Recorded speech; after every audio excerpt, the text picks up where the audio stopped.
Donc, bonjour ou bonsoir à ceux qui nous suivent en vidéo. On a fait une petite introduction ici, on a parlé des thèmes Tamas, Rajas et Sattva. Mais pour ça, il fallait être présent en direct. C'est le petit goût pour la soupe qui est excellente. Des meilleures soupes que j'ai eu l'occasion de goûter dernièrement.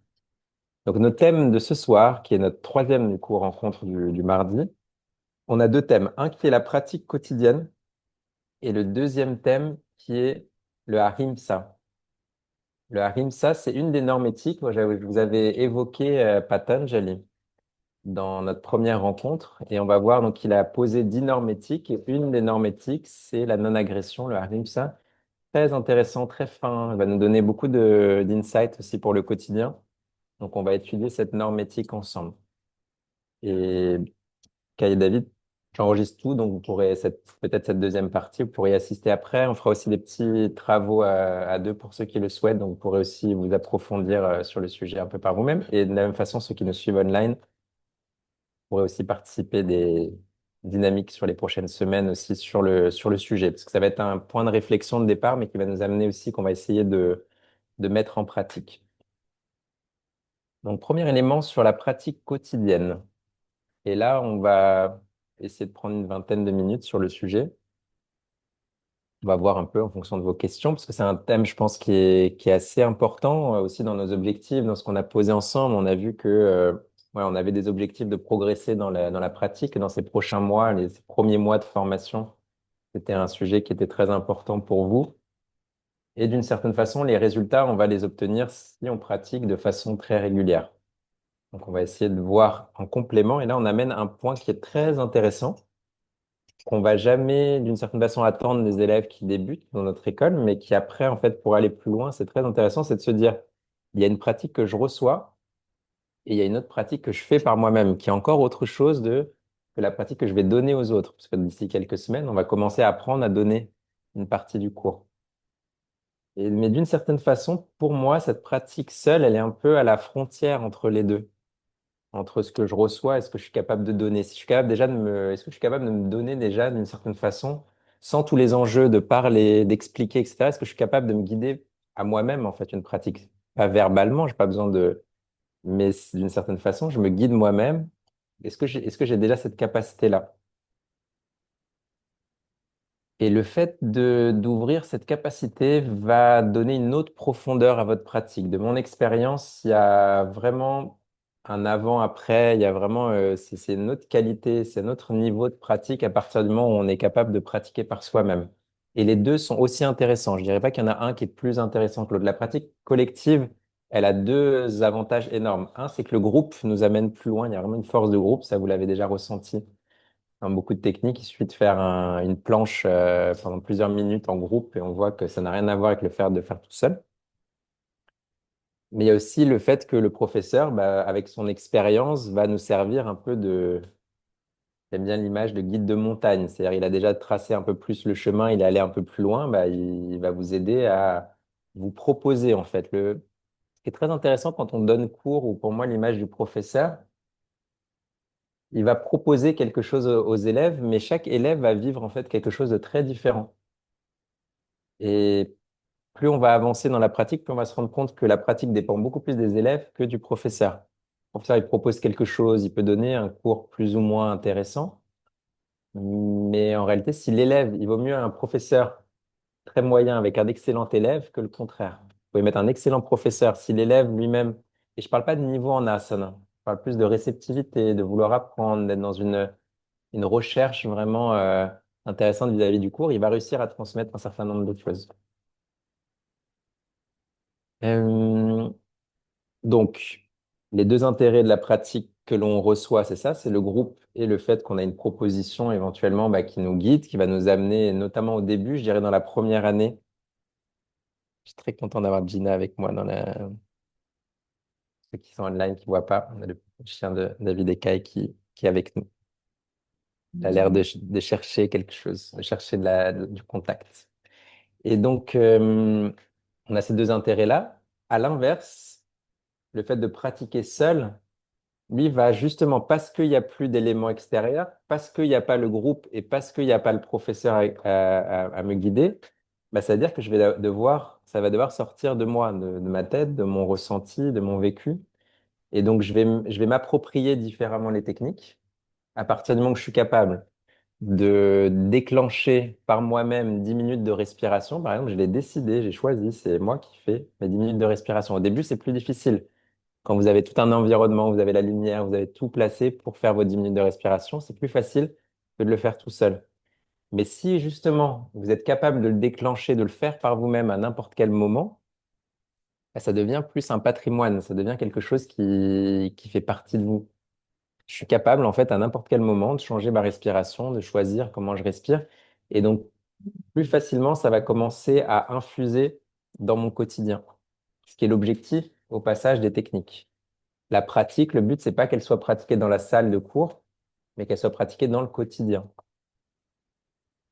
Que progressivement, si on apprend à respirer de façon plus profonde, c'est pas pour respirer de façon profonde pendant 1 heure dans la journée. C'est déjà extraordinaire si on arrive pendant 1 heure à faire une respiration plus ample et rythmée, etc. Mais c'est pour apprendre une façon de respirer qu'on va utiliser dans notre quotidien. Et c'est pareil pour toutes les techniques. Si on apprend à se concentrer dans la salle de pratique, c'est pour utiliser cette façon de se concentrer dans le quotidien. C'est valable vraiment pour toutes les techniques. Si j'apprends à me relâcher, c'est pour utiliser aussi la décontraction. Si j'apprends une conscience corporelle dans le asana, c'est pour aussi qu'elle s'exprime dans mon quotidien.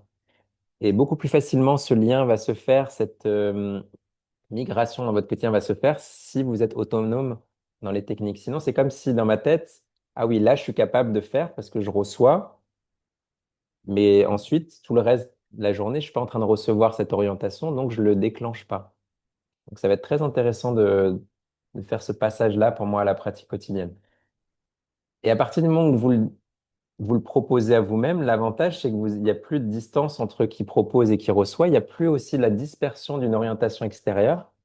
J'ai plus besoin d'écouter quelqu'un en train de parler, donc je suis plus que concentré sur mes sensations. Et ça donne aussi la possibilité d'explorer différemment les parties du cours. Imaginons que vous êtes dans une respiration et que ce jour-là, ça devient très agréable. Dans un cours classique, bah, le prof va passer à autre chose. Dans votre pratique chez vous, au lieu de faire 5 minutes, vous pouvez faire 10 minutes, 15 minutes de pranayama, par exemple. Donc, c'est un autre rapport à la technique. Je suis dans un mudra. Ah, aujourd'hui, je commence à ressentir le mudra. Ben, j'ai pas tout de suite, ah, le prof qui est en train de passer à autre chose. Non, je vais essayer de voir un peu plus ce qui se passe ici. Je vais l'explorer davantage. Et c'est valable pour toutes les techniques. Je suis dans la décontraction. Aujourd'hui, j'ai envie de faire une longue décontraction. Quand j'ai commencé à pratiquer, au tout début, je faisais des pratiques chez moi de façon très spontanée et ça m'arrivait de détendre vraiment façon intéressante, par exemple la décontraction, de faire une décontraction de 40 minutes, c'est me relâcher chaque partie du corps. Je dis pas qu'il faut faire ça nécessairement, mais en tout cas, Réveiller et éveiller quand tu l'as permis pendant la découverte. je pense que j'avais l'enthousiasme du début qui me... C'est très difficile de rester éveillé, très facile de s'endormir sur une longue décontraction. Et c'est le défi, c'est d'apprendre à être très relâché et attentif. Mais c'est un vrai défi. Si d'ailleurs on tombe, c'est-à-dire dans le sommeil, Mhm. c'est quand tu pas, c'est mauvais ça. J'utiliserai pas le mot mauvais, mais on n'est plus en train de faire yoga nidra. On est en train de se reposer. En soi, c'est pas mauvais de se reposer. Mais la technique, elle, nous demande à ce qu'on soit présent. C'est la lucidité. Yoga Nidra, littéralement, c'est le sommeil du yogin. Et on ne donne pas cette traduction en cours, justement pour pas vous influencer vers le sommeil. Parce que le sommeil du yogin n'est pas du tout un sommeil classique. C'est un sommeil éveillé. C'est un sommeil conscient. Vous voyez que dans toute notre pratique, on cherche la conscience, on cherche la lucidité, on cherche l'état de méditation. Et dans la décontraction, on cherche aussi à être présent, à être éveillé, à être lucide, tout en étant complètement relâché. C'est rentrer dans l'état de sommeil tout en étant complètement relâché. Comment faire cette pratique chez vous? Commencez par essayer le plus possible de faire des pratiques complètes, si vous pouvez. Mais allez aussi en fonction de vos sensations et de votre plaisir. Si au stade où vous êtes aujourd'hui, vous sentez du plaisir à faire quelques asanas, commencez par quelques asanas. Vous avez vu qu'on a lancé le fichier Drive avec les pratiques quotidiennes. Je répète que dans ce fichier, C'est pas une compétition. Ça veut pas dire que vous pouvez pas vous motiver avec et faire le plus de minutes possible si vous, ça vous motive. Mais ne vous sentez pas obligé de faire quelque chose. Par contre, ce qui est très important, elle peut rester sur les genoux. Non, elle peut rester sur tes genoux si elle est bien là. Par contre, ce sur quoi j'aimerais que vous mettiez vos efforts et votre attention sur ce premier mois, c'est le fait de le faire chaque jour. Trop d'émotions. C'est ce truc de régularité. Même si c'est juste pour vous au début, 5 minutes de, je sais pas, de flexion en avant, par exemple. Après, on va voir comment vous en êtes, où vous en êtes au bout d'un mois. Est-ce qu'on veut, vous pouvez en parler avec moi, vous pouvez en parler avec Carolina aussi. OK, j'ai fait ça, je me sens comme ça. On va progressivement construire peut-être quelque chose autour de ce que vous faites. Mais dans un premier temps, le seul objectif, c'est de le faire tous les jours. Cette première colonne que j'ai mis ici en vert, qui s'allume en vert quand vous mettez un 1 devant, je vais vous donner une, si jamais, je sais pas, est-ce que tout le monde a fait ces pratiques, le premier et le 2? Ou est-ce que quelqu'un a raté déjà sans jugement particulier, mais ok. Du coup, je vais vous donner une chance, comme on n'avait pas eu encore mais là, il reste plusieurs heures encore dans la journée. Comme on n'avait pas eu encore cette, comme on n'avait pas eu encore cette discussion, je vais vous donner la possibilité sur le jour 1 et 2 de faire éventuellement deux pratiques là, entre aujourd'hui et demain, par exemple, de faire deux dans la journée et que ça compte comme un, ce qu'on ne comptera pas ensuite pour les jours d'après, mais pour que vous ayez si vous le souhaitez, que vous ayez votre clean sheet, que vous ayez parce que c'est ça qui nous intéresse. Donc, c'est pas une compétition du tout sur les temps. Par contre, ce qui me tient vraiment à cœur que vous découvriez, c'est le un, un, un, un. C'est un rapport, en fait, avec la pratique qui est différent. De se dire, OK, je le fais tous les jours, peu importe ce qu'il arrive. Qu'il vente, qu'il pleuve, que je sois dans un mariage, que je sois dans un enterrement. Volontairement, je prends des cas où on pourrait se dire, OK, là, vraiment, c'est normal que j'ai pas fait. On va essayer d'avoir parce qu'une minute, on a une minute. Donc, c'est un choix de commencer à l'implanter. Vas-y, David. Si on fait une vie, perso, pour moi, ça compte pas. Parce que par exemple, sous la douche, je fais tous les matins, bon, ça je l'ai fait hier et aujourd'hui aussi. Je fais enfin, Mhm. donc, Mhm. ensuite, Écrire. ouais. Euh, mais du coup, ça, moi, je ne veux pas compter comme ah, j'ai fait une pratique et du coup, je mets la fin.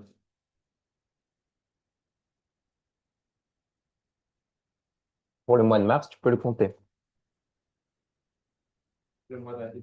Non, après, c'est une question ça va être un choix vis-à-vis de soi, pas vis-à-vis des autres. Qu'est-ce qu'on va se poser comme défi? C'est plus vis-à-vis de soi. Par exemple, traditionnellement, pour moi, je compte mon temps de pratique, je le compte pas comme le temps de pratique, le temps de donner cours, je le compte pas comme pratique dans mes minutes. Mais là, il y a 2 jours, j'ai décidé de pas de le compter, mais de le compter quand je sens que je suis vraiment en train de pratiquer avec les élèves.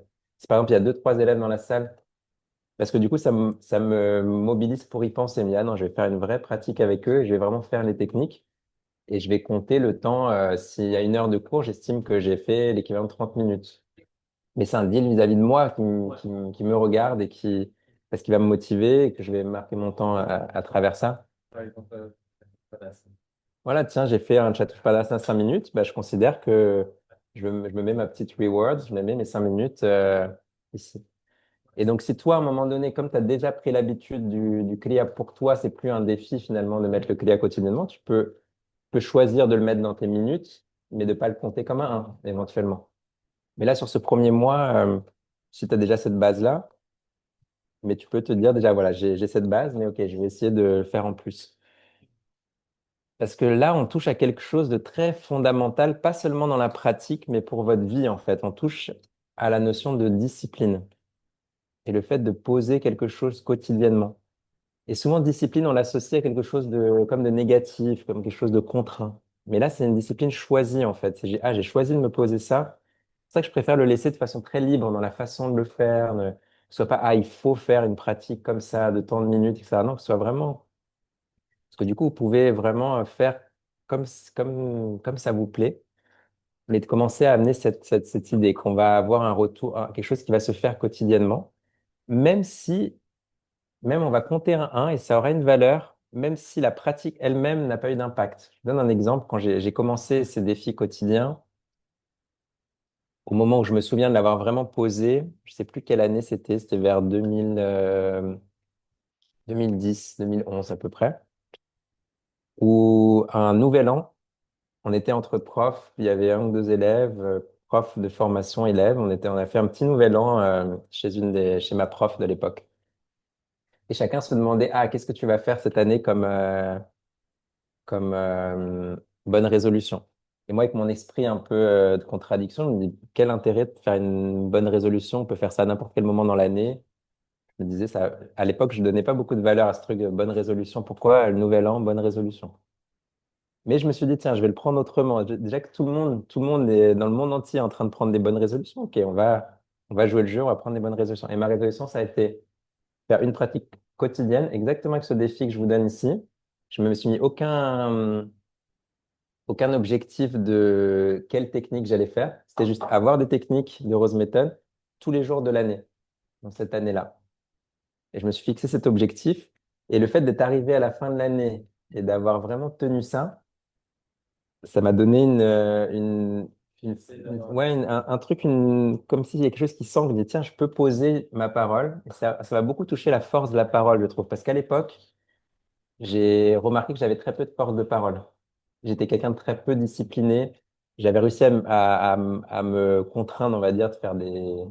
Bonsoir. Ça, c'est quand on travail. Vous cherchez quelque chose? Un dépannage, on fait.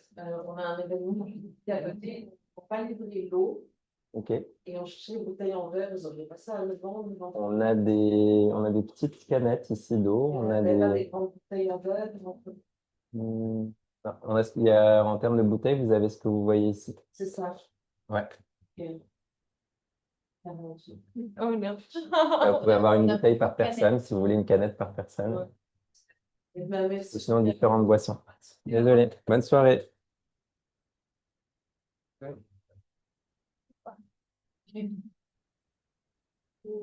C'était le moment Fashion Week qui est venu jusqu'à nous. Personne ne touche au bounty avant moi. Je rigole. Oui. C'est pour ça qu'on a eu le mot sirop d'agave dans le cours de ce soir. Et donc, en fait, ça partait, ce défi aussi de faire un truc quotidien, partait du fait que dans mon cas, j'avais peu ça. Il y a des gens qui l'ont déjà, qui depuis petit, leurs parents les fait avoir cette discipline, ce truc de ranger sa chambre, de ceci, de cela. Moi, c'était pas du tout le cas. Et donc, je me suis rendu compte à cette époque-là, qui était au début dans mes premières années de Rose Méthode, que c'était une des choses qui allait beaucoup m'éloigner de mes objectifs, que c'est ce manque en fait de discipline, de force de parole. Exemple, je disais que j'allais envoyer un mail, la probabilité que j'envoie le mail était assez faible. Mais c'était un peu surtout, en fait, c'est une espèce de nonchalance vis-à-vis de sa propre parole, de son engagement. Il y a- J'avais été capable en classe prépa et en école de tenir quand même un truc de façon très forte, mais mon caractère général était très peu discipliné. Et pour moi, ça a été vraiment un changement qui s'est fait à partir de je trouve que ces défis quotidiens très simples, de se donner un truc et d'être capable de le tenir m'a donné une force qui ensuite s'est vue dans certains projets. Je me suis lancé tel projet d'entreprise, l'avoir tenu, l'avoir construit. Donc je trouve que c'est une excellente façon de voir quelle est la force de votre parole. Dire, tiens, là, avec quelque chose de très simple, le côté quotidien pour moi est fondamental là-dedans. Ça change tout de se dire. Et donc c'est très très différent que vous arriviez à la fin du mois et que vous ayez fait, je sais pas combien de jours on a en mars, on a 30, c'est 30 jours. Donc 30. Faut toujours compter janvier, février, mars, 31. 31 jours. Donc c'est très différent pour moi d'avoir 30 jours où vous l'avez fait, un jour où vous l'avez pas fait ou 31 jours. Pour moi, il y a une énorme différence entre le 99% et le 100% quand c'est justement le but lui-même. En termes de résultats de pratique, la différence, elle n'est pas très grande. Mais en termes de sensations et de résultats vis-à-vis de vous-même, pour moi, la différence va être de base que ça vous donne. Ok, je suis capable en fait, j'ai décidé, je suis capable. Vous n'êtes pas obligé après dans votre vie, vous pouvez choisir. Est-ce que la pratique, elle est importante pour vous? Est-ce que c'est autre chose? Ça peut, exactement cette même logique peut s'appliquer avec plein de choses. C'est ah, j'ai décidé de faire du dessin tous les jours, j'ai décidé d'écrire tous les jours, j'ai décidé de cultiver telle chose dans ma vie tous les jours. Mais le côté vraiment quotidien, il y a vraiment quelque chose de biologique, d'un rythme, de la nature, comme si un nouveau cycle qui commence. Et je suis capable à chaque fois dans chacun de ces cycles-là de poser quelque chose, ça va avoir une grande force. Et si je le fais pas une fois, c'est comme si tout le système perdait cette puissance-là. Je dis pas que ça n'a pas de valeur. De faire 30 pratiques, bien sûr, dans le mois, c'est une énorme valeur. Mais le fait d'en faire 31, pour moi, a une saveur très particulière. Donc, vous n'avez aucune obligation de faire ce défi. Mais si vous voulez le prendre un peu comme cet élément-là, pour moi, c'est cette question de vraiment de le poser tous les jours, d'avoir le un. Presque peu importe le temps que vous mettez à côté. Vous pouvez vous motiver et que ça vous encourage. Moi, c'est ça qui a fait, par exemple, le 1er mars, j'étais dans le bus, j'ai pratiqué pendant 30 minutes à l'aller, 30 minutes au retour. Ça m'a motivé de me dire, ah tiens, je vais essayer de... Dans mon cas, ça fait des années que je fais ça, donc ça me fait plaisir de dire, tiens, je vais avoir, par exemple, une moyenne d'au moins 60 minutes par jour. C'est Dans le bus. dans le bus, vous pouvez être, si vous êtes bien concentré dans le bus, ça peut être une bonne pratique de respiration, de concentration, de mudra, de puja. Tu fais de la respiration rapide aussi dans un bus ou bien pas? Moi, je le fais parce que j'ai l'habitude et je fais un peu attention à est-ce que je fais trop de bruit ou... Parce que moi, je pense que si je vois quelqu'un et je ne connais pas du tout la Non, technique, mais les gens ne me voient pas le faire. si tu vois ça dans le métro et tu vois comme ça. Merde, Mais bien. parce que là, il n'y a pas de bruit autour. Ouais. Mais quand il y a beaucoup de bruit autour, et que tu peux le faire, tu as l'habitude, tu peux le faire de façon discrète, tu es là. Et les gens ne sont pas en train de me regarder et personne ne se rend compte. Donc, je le fais discrètement. Et je vais pas, par exemple, faire la respiration alternée avec les mains. Je vais le faire mentalement. Ou je vais juste adapter pour que les gens perçoivent pas. Respiration imperceptible, là, vous êtes perçu par personne. Mais voilà, donc dans l'idée, et ça m'est arrivé, je sais que dans cette année-là, il y a des moments où je me suis couché et après, il y avait un truc comme j'avais tellement enclenché ça que c'était important pour moi. Il y avait une petite voix qui me disait, ah non, t'as pas pratiqué. Et là, à moitié endormi, ça m'est arrivé à moitié endormi à 1 heure du matin de me rasseoir dans le lit, de mettre mes mains en Shiva Mudra, de faire mes 2 minutes et de me recoucher. Et je savais que la pratique, elle avait aucun impact. C'était pas ces 2 minutes-là qui allaient transformer quelque chose en termes de pratique. Mais c'était vraiment pour me dire de l'avoir fait. Certains d'entre vous ont connu ici Nina de Hollande, Nina qui est venue l'été dernier. Elle a, je sais pas, 60, à peu près 65, quelque chose comme ça. Elle est proche des 70 ans. Et elle se fixe chaque année un nouvel objectif et elle rajoute en plus, elle, c'est les défis de l'année d'avant, se rajoute à celui d'après. Et là, cette année, elle est de faire la planche tous les jours. Elle a fait une année où elle devait poster elle est proche de 70 ans, elle devait poster un truc sur Instagram tous les jours. Là, cette année, elle fait les deux. Elle fait poster un truc par jour, plus faire la planche plusieurs minutes par jour. Elle avait son défi de home qu'elle devait faire, je sais pas combien de home tous les jours. Chaque année, elle se prend un truc différent. Pour moi, c'est assez inspirant. Je trouve que ça lui donne une force. Imaginez qu'à 70 ans, vous avez cette capacité de vous mettre des objectifs, de travailler sur quelque chose, de développer quelque chose de nouveau. Je trouve ça très intéressant. Est-ce que vous avez des questions sur la pratique quotidienne? Le, question. Le maître de Rose, il fait une pratique quotidienne aussi. J'aime bien ce genre de questions. Ou il a déjà dépassé ses niveaux. Plus vous avancez en fait dans la pratique, plus à nouveau les techniques sont présentes dans le quotidien. Donc il n'y a pas forcément besoin, si vous avez, je sais pas, 30 ans, 40 ans de pratique, il n'y a pas forcément besoin formellement de faire 1 heure de pratique pour obtenir cet effet-là. Donc à son niveau, la façon dont nous on pratique n'est pas forcément nécessaire. C'est ça qui lui vit sa vie et une pratique. C'est pas comme il marche. Le pranayama, il est déjà là. L'état de méditation, tu n'as pas besoin de t'asseoir et de te concentrer. En fait, on nous donne ça pour nous aider, en fait, pour nous apprendre à essayer de se concentrer. Mais sinon, l'état de méditation, une fois qu'on a déjà atteint l'état de méditation dans la pratique, on connaît déjà le chemin. L'idée, c'est que cet état-là, il soit enclenché dans le quotidien.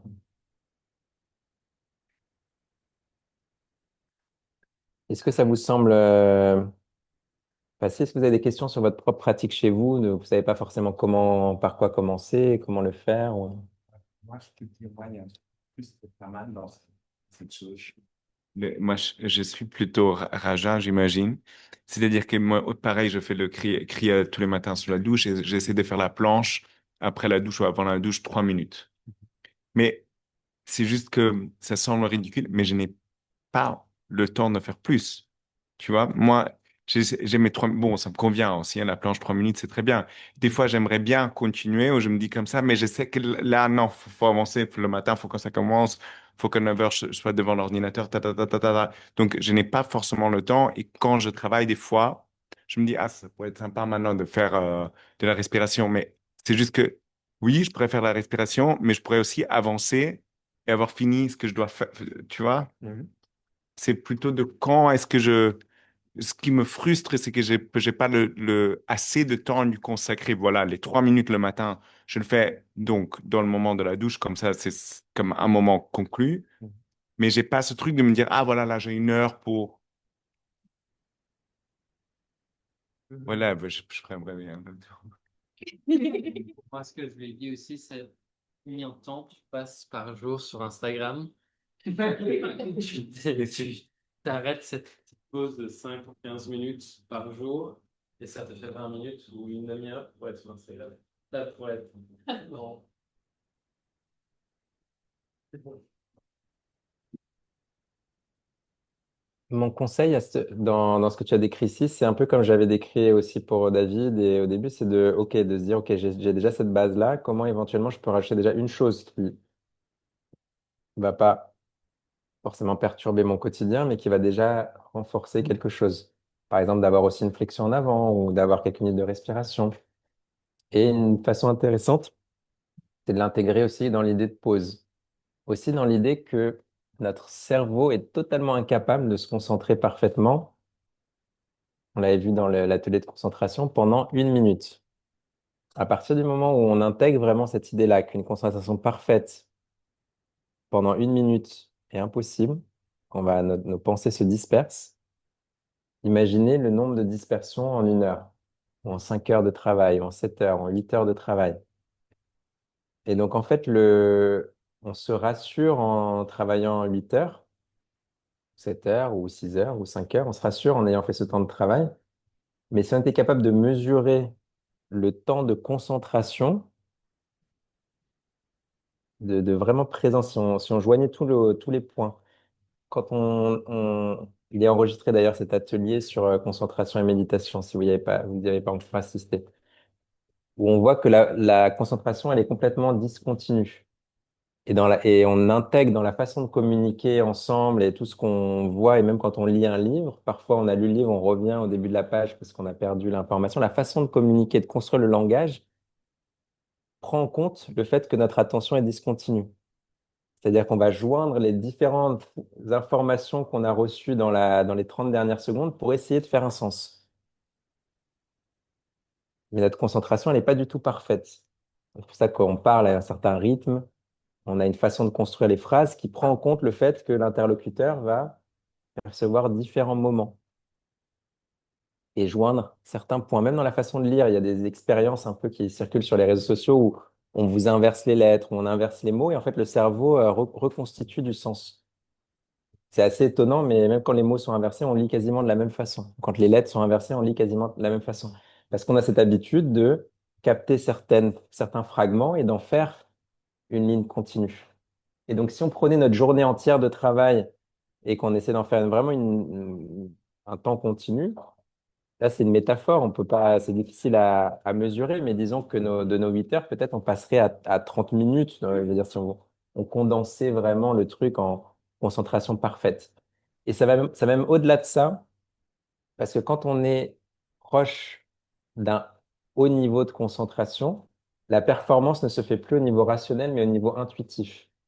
Et là, les éclairs de génie, ce qu'on demande à un professionnel de haut niveau, c'est rarement de la quantité, beaucoup plus de la qualité de performance. Si vous êtes ouvrier à la chaîne, ce qu'on vous demande, c'est de la quantité de travail. Vous n'avez pas joué ce truc de non, moi je travaille 1 heure concentré, le reste du temps, vous me laissez tranquille.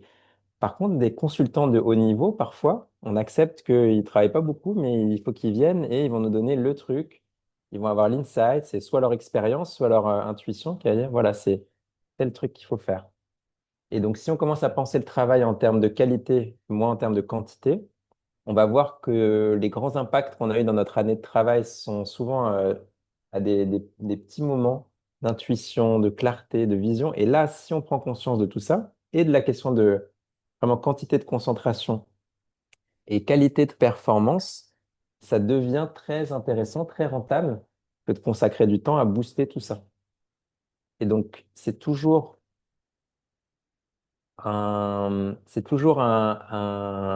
investissement très rentable que d'investir sur sa propre concentration, sur sa qualité de présence, sur tout ce qui va nous amener plus stable. Mais je partage exactement ce que tu décris. Si ce matin, j'ai fait 10 minutes de pratique avant de partir. Le jour d'avant, j'ai fait 20 minutes pour exactement la même raison que toi. J'ai fait mes 20 minutes et après, j'ai pris mon ordinateur parce que je voulais avancer sur différentes choses. Donc, je comprends cette dynamique-là, mais je vais essayer de déjouer et d'essayer d'avoir du coup, ok, j'ai pas fait là les 10 minutes, je vais rajouter là, je vais être dans le bus, je vais rajouter un temps, donc de jouer avec ça. Mais je sais que pour moi, les phases dans ma vie où pour moi, c'est différent d'avoir fait mes, je sais pas, 100, j'ai mis 110 minutes parce que j'ai réduit les temps que j'avais fait vraiment. Dans le bus, j'ai fait peut-être 40 minutes, j'ai mis 20 minutes si je considère que j'étais concentré 20 minutes. Mais c'est différent pour moi d'avoir fait ça que les moments dans ma vie où j'ai vraiment tous les matins une pratique une heure et demie. Ça, ces moments, ils ont une autre puissance. Mon idéal, c'est tous les matins d'avoir une heure et demie de cours. Mais je suis pas toujours dans cet idéal et c'est pas grave. Voilà, si j'arrive pas à le faire, l'important là, à notre niveau, c'est d'enclencher quelque chose. Et peut-être si vous avez déjà réussi à mettre un point au début, essayez de mettre dans ce mois-ci, OK, un petit point en plus. C'est comme si on voulait jouer avec ça, parce que c'est beaucoup des habitudes. Et ce que nous rappelle David, c'est très intéressant aussi, combien de minutes, voire d'heures on a sur les réseaux sociaux. Si on arrive à grignoter un peu, et on en a besoin aussi de cette déconnexion, c'est un moment où d'une certaine manière, c'est pas se dire, OK, je passe à 0 minute si on veut faire une détox pendant une semaine, on peut essayer d'enlever complètement, mais c'est plus se dire, OK, si je fais une heure jusque-là, est-ce que je peux remplacer peut-être 40 minutes ici par 20 minutes de pratique? Mais c'est pas facile. C'est facile à dire, mais c'est pas facile parce que c'est presque l'inverse. L'un est presque l'inverse de l'autre. L'un est justement laisser tout aller et laisser la dispersion se faire. L'autre est être présent. Et être présent, c'est difficile. Être présent à soi, s'observer, se percevoir davantage. Quand on va bien, c'est facile.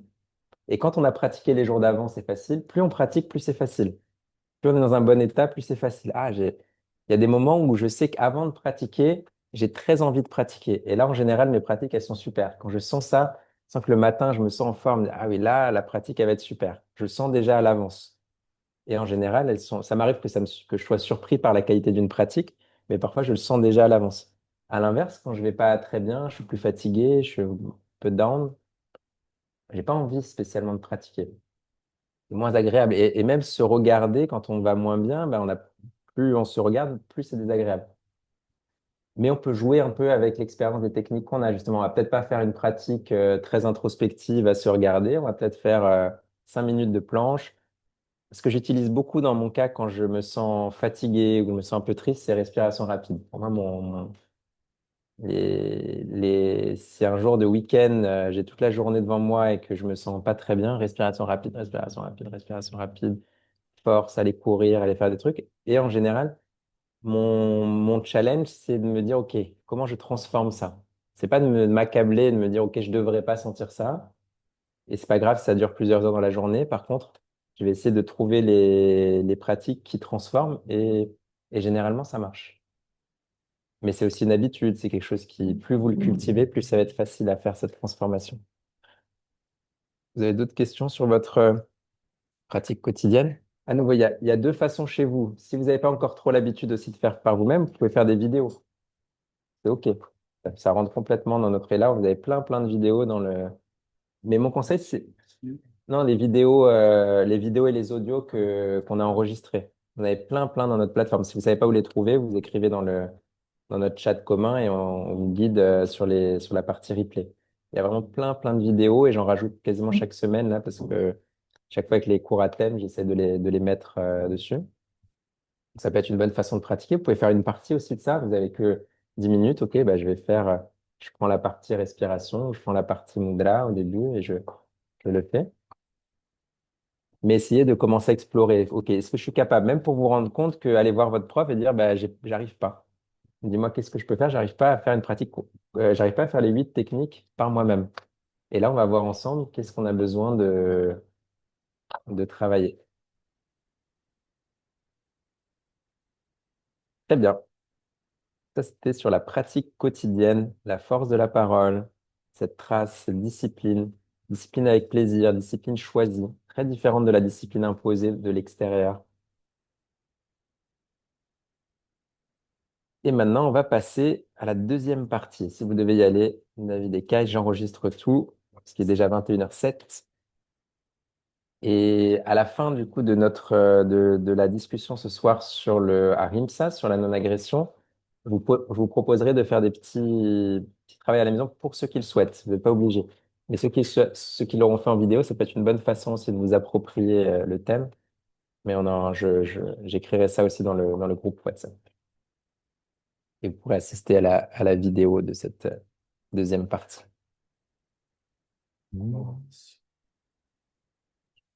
pas de- il y a quelque chose. Bon, merci beaucoup. Ça va vous- Bonne soirée, mon dîner. Et, et je voudrais la recette de la soupe après, parce qu'elle est trop bonne. Elle est très, très D'ailleurs, est-ce bonne. que je peux reprendre un peu? Quoi? Je peux en reprendre un peu? Tu as trop grandi, Yvan, tu n'as pas le droit. Vous dites ça au Brésil que ça fait grandir la soupe pour les enfants, parce qu'on nous vend ça les enfants en France, on leur dit bois de la soupe, ça va te faire grandir. Non, non, il n'y a pas ça. On, voilà, on fait ce mensonge aux enfants, tous les enfants français, ils ont ce mensonge pour leur faire manger de la soupe. Bon, le fait de manger fait grandir, mais pas spécialement la soupe. Et des épinards qui rend fort, on a ça aussi en France. Popeye. Mais oui, il pense. Ouais, ouais, Pas C'est bien mieux, ça, dans ça. le privé, le J'avais bien aussi. Donc, Ahimsa. A-H. Vas-y, Vincent est A. le chien le plus cute du quartier. Salut. A. A-H-I-M-S-A avec un accent aigu sur le A. A. Ahimsa. A-H-I-M-S-A avec un accent aigu sur le A. Aigu, c'est... Je sais pas.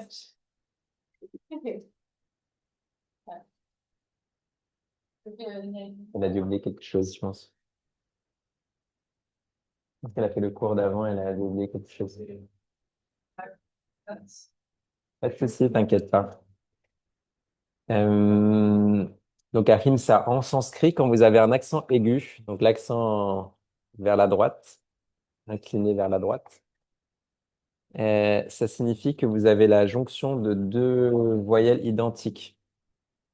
Quand vous avez deux lettres différentes qui sont unies, c'est un accent circonflexe. Ça va être signalé par un accent circonflexe, comme le O de yoga, accent circonflexe.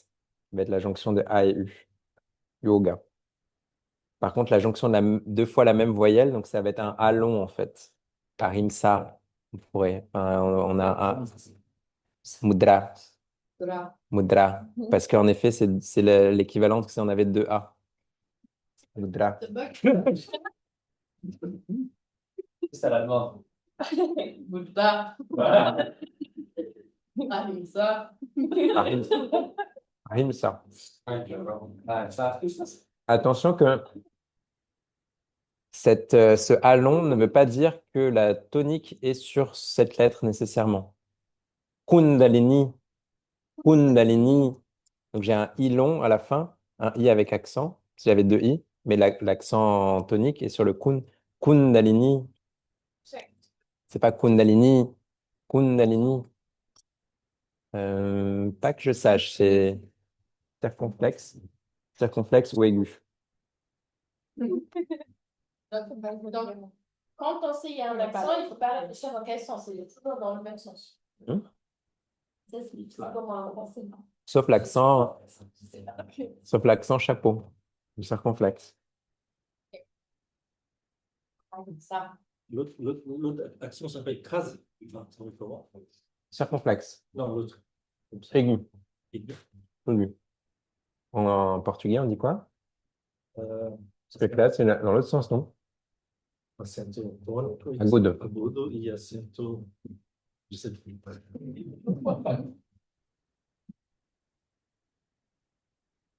Pour moi, c'est difficile de... Crase, pourquoi? Il y a un crase, c'est pas vrai. Ça. Il y a un agudo. Moi, je considère toujours que les accents, c'est en français, c'est un peu au second plan. Parce que comme avec l'accent du sud, par exemple, il y en a plein que je dis pas comme Mais j'ai appris quelque chose d'important. Comment dire, m'a dit qu'avec les 2 points, tu C'est encore une prends autre histoire, ça. les... Tu commences les deux. Oui, c'était très sympa. Maïs. Vas-y. Ah, Maïs. Maëve. prénom, ça me fait. Maëve. Ah, parce qu'on dit la Maëve, on dit Maëve. Ah oui. Je me dis, c'est pour ça qu'on a parlé de ça, parce qu'on a parlé de Maëve et on a dit. Et les 2 points, points. comment on appelle en français? Très marrant. Un très Maëve. On appelle ça un très Maëve. C'est chiant, c'est dans aucune autre langue, ça existe. C'est pour séparer les 2 lettres.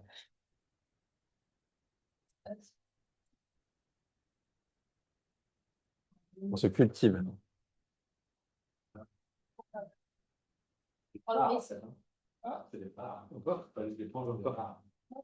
Non, après, sinon je me déconcentre. Mais ça, c'est ça, Oh, il va s'arrêter. pas le même effet. Ouais. On change le son. Oui, après, en espagnol aussi, on avait 2 points. Et c'est pas c'est différent. C'est oui. Donc, oui. Et il y a l'accent aussi tilde en espagnol ou en portugais. En portugais, ils ont l'accent comme ça qui montre la nasalisation, qui est une des seules langues occidentales, en tout cas, où il y a cette nasalisation. Parce que chez nous, on a beaucoup de mal, chez les Français, à vocaliser le home nasalisé, parce on n'a pas de nasalisation, on n'a pas de signalisation de la nasalisation en français. Ok, alors, d'une certaine façon, le thème ici de Harimsa, de non-agression, on est un peu vers vous, il est très lié au thème de pratique quotidienne. Pourquoi il est très lié au thème de pratique quotidienne? Parce que la pratique quotidienne et la pratique en général va viser, on avait posé ça dès le premier mardi, d'augmenter notre potentiel, d'augmenter nos capacités. Une des choses que je vais augmenter notamment, c'est ma capacité de visualisation. Je vais apprendre à créer des images, à créer une nouvelle réalité mentale. Je vais donner de la puissance à mon corps, je vais donner de la puissance à mes pensées, je vais donner de la puissance à mes émotions, je développe quelque chose. Et au passage, on avait dit que pratiquer les techniques yoga ne me rend pas nécessairement une personne meilleure. Ça va augmenter ce que j'ai déjà en potentiel. Si je suis quelqu'un de très colérique et que je fais un bon entraînement, peut-être que cette colère va s'exprimer juste de façon plus puissante. Et on avait vu que, associé à ça, dès l'époque de Patanjali, au IIIe siècle avant Jésus-Christ, Patanjali pose qu'il se rend compte, en fait, en voyant ses congénères et en voyant la culture de son époque, qui avait été envahie, l'Inde avait été envahie par les Aryens. Et donc la culture de l'époque assez peut-être agressive dans le conflit, etc. Il dit, mais en fait, il y a une contradiction très grande. Il veut enseigner pranayama, il veut enseigner asana, il veut enseigner ce développement du potentiel, mais si on n'a pas une base, en fait, de qualité de comportement, de relation au monde, il dit, j'enseigne pas aux gens si on n'a pas fait cette base d'abord. Dans la Deux Roses méthode, on fait avec. On dit pas, ah, d'abord, on pourrait un jour arriver et dire, voilà, première année, on va travailler sur le comportement tel. Je sais pas si on aurait beaucoup d'élèves, mais c'est intéressant d'assumer ça. On est dans une autre époque où les questions de marketing, d'instantanéité, on est dans une logique complètement différente. Il y a un apprentissage, il y a quelque chose qu'on veut acquérir. Et Patanjali pose, d'abord, on commence par yama et niyama, qui sont des prescriptions et des proscriptions éthiques. Prescription, c'est ce qu'on prescrit, ce que le docteur nous prescrit, c'est-à-dire ce qu'il nous conseille, ce qu'il nous recommande, et des proscriptions, des choses qu'on recommande de ne pas faire, d'une certaine façon. Et ahimsa, c'est une proscription. On recommande de ne pas agresser. C'est la non-agression. Yama et niyama. Y-A-M-A et niyama, N-I-Y-A-M-A. Il y a un maximum. Parce que, c'est la même chose. C'est de me souvenir dans lequel est prescription et lequel est proscription. Ni, ça veut dire ça a donné le mot sang, comme on a dans Nirvana. Mais tu sais, Kalo, il faudrait qu'on cherche dans le tableau. On pourrait voir le tableau de Patanjali. Et on va voir dans quel ordre on a Yama et Niyama. Puis avec ses prescriptions et proscriptions, mais je ne suis pas sûr. Donc, Patanjali nous pose 10 normes éthiques qui vont servir de guide pour son apprentissage. Dans la Deux Roses méthode, on ne pratique pas le yoga de Patanjali, donc on n'a pas formellement cette recherche de... Mais il se trouve que c'est très riche, ces yama et niyama, donc ils ont été étudiés par le professeur De Rose, il nous en a fait une lecture, et c'est un point, voilà, c'est pas à prendre comme, ah, c'est le point le plus important, mais comme on va chercher dans la Deux Roses méthode à travailler sur la qualité de notre comportement, à nouveau, on avait dit que ce qui va être très complémentaire de la qualité de la pratique, c'est comment est-ce qu'on applique tout ça au quotidien, quelles sont nos relations humaines, etc. Là, on a des points qui ont l'avantage d'être organisés. Donc, ce n'est pas un fondement, je dirais, de la Deux Roses méthode, mais c'est juste un point qui va nous faciliter, en fait, le fait d'avoir une discussion sur ce sujet. Et en réalité, chaque norme éthique peut être prise aussi plus sur un prisme de l'époque plus patriarcale ou plus matriarcale. Ça, on verra quand on arrivera au sujet du matriarcat. Au passage, s'il est nécessaire de mettre des règles, c'est qu'il y a en général un manque de conscience. S'il y a la nécessité de les poser, de les écrire, c'est qu'il y a une nécessité de les énoncer. Et s'il y a une nécessité de les énoncer, c'est qu'elles ne vont pas de soi. Or, il y a beaucoup d'environnements où les règles n'ont pas besoin d'être énoncées parce qu'elles vont de soi. Je vous donne un exemple de ça. Si vous allez dans un hôtel 2 étoiles, vous allez peut-être voir affiché au mur, ne volez pas le peignoir en partant, faites attention à éteindre l'eau, éteindre la lumière, etc. Vous allez avoir un certain nombre de règles qui vont être posées parce qu'on part du principe que le type de public qui fréquente l'hôtel n'a pas naturel qu'il ne faut pas voler le peignoir en partant de l'hôtel. Dans un hôtel 5 étoiles, ce serait étonnant de voir ces règles affichées.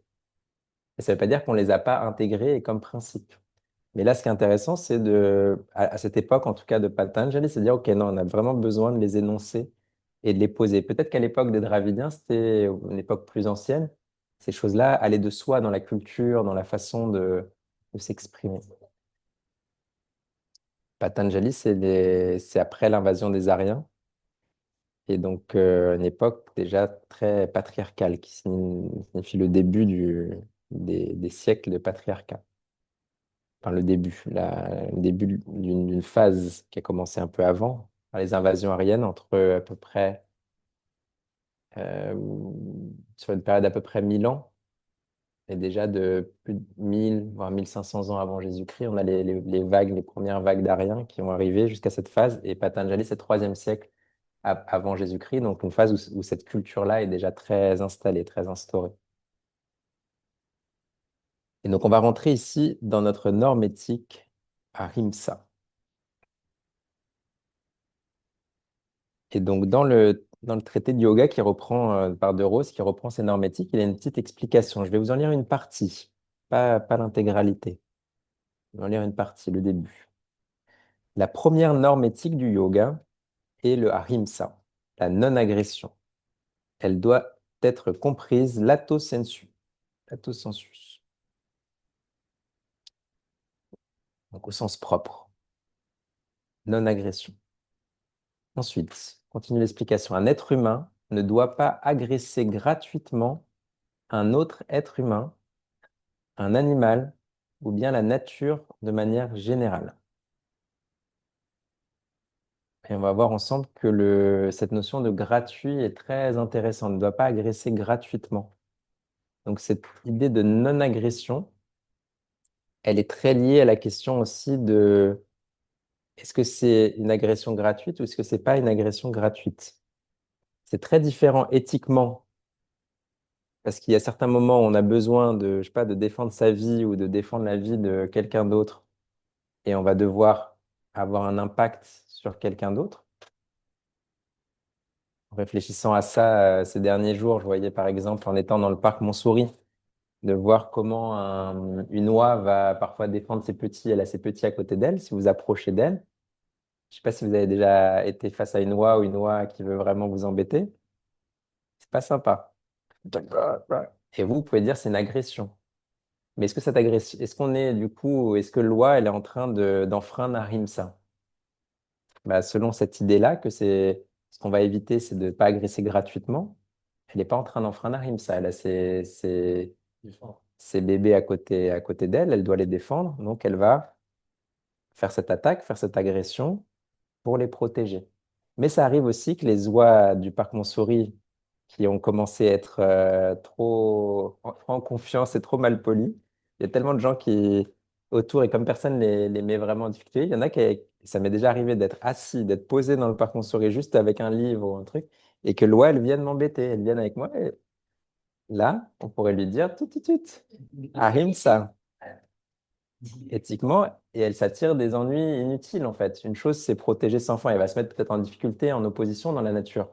Là, les êtres humains, dans le parc Montsouris, ils sont plus ou moins gentils, donc il lui arrive pas trop de soucis, mais elles risqueraient. En fait, ce qui va être intéressant dans les règles, dans les normes éthiques, c'est elles sont souvent en train d'essayer de chercher derrière quelles sont les règles de fonctionnement de l'univers d'une certaine façon. Comment est-ce que l'être humain il va interagir et quelles conséquences il va obtenir à travers les différentes choses qu'il fait. Et une règle presque un peu fondamentale de l'existence, c'est qu'à partir du moment où tu vas agresser, bah, la tendance, c'est qu'il t'arrive des choses que tu souhaites pas forcément dans l'autre sens.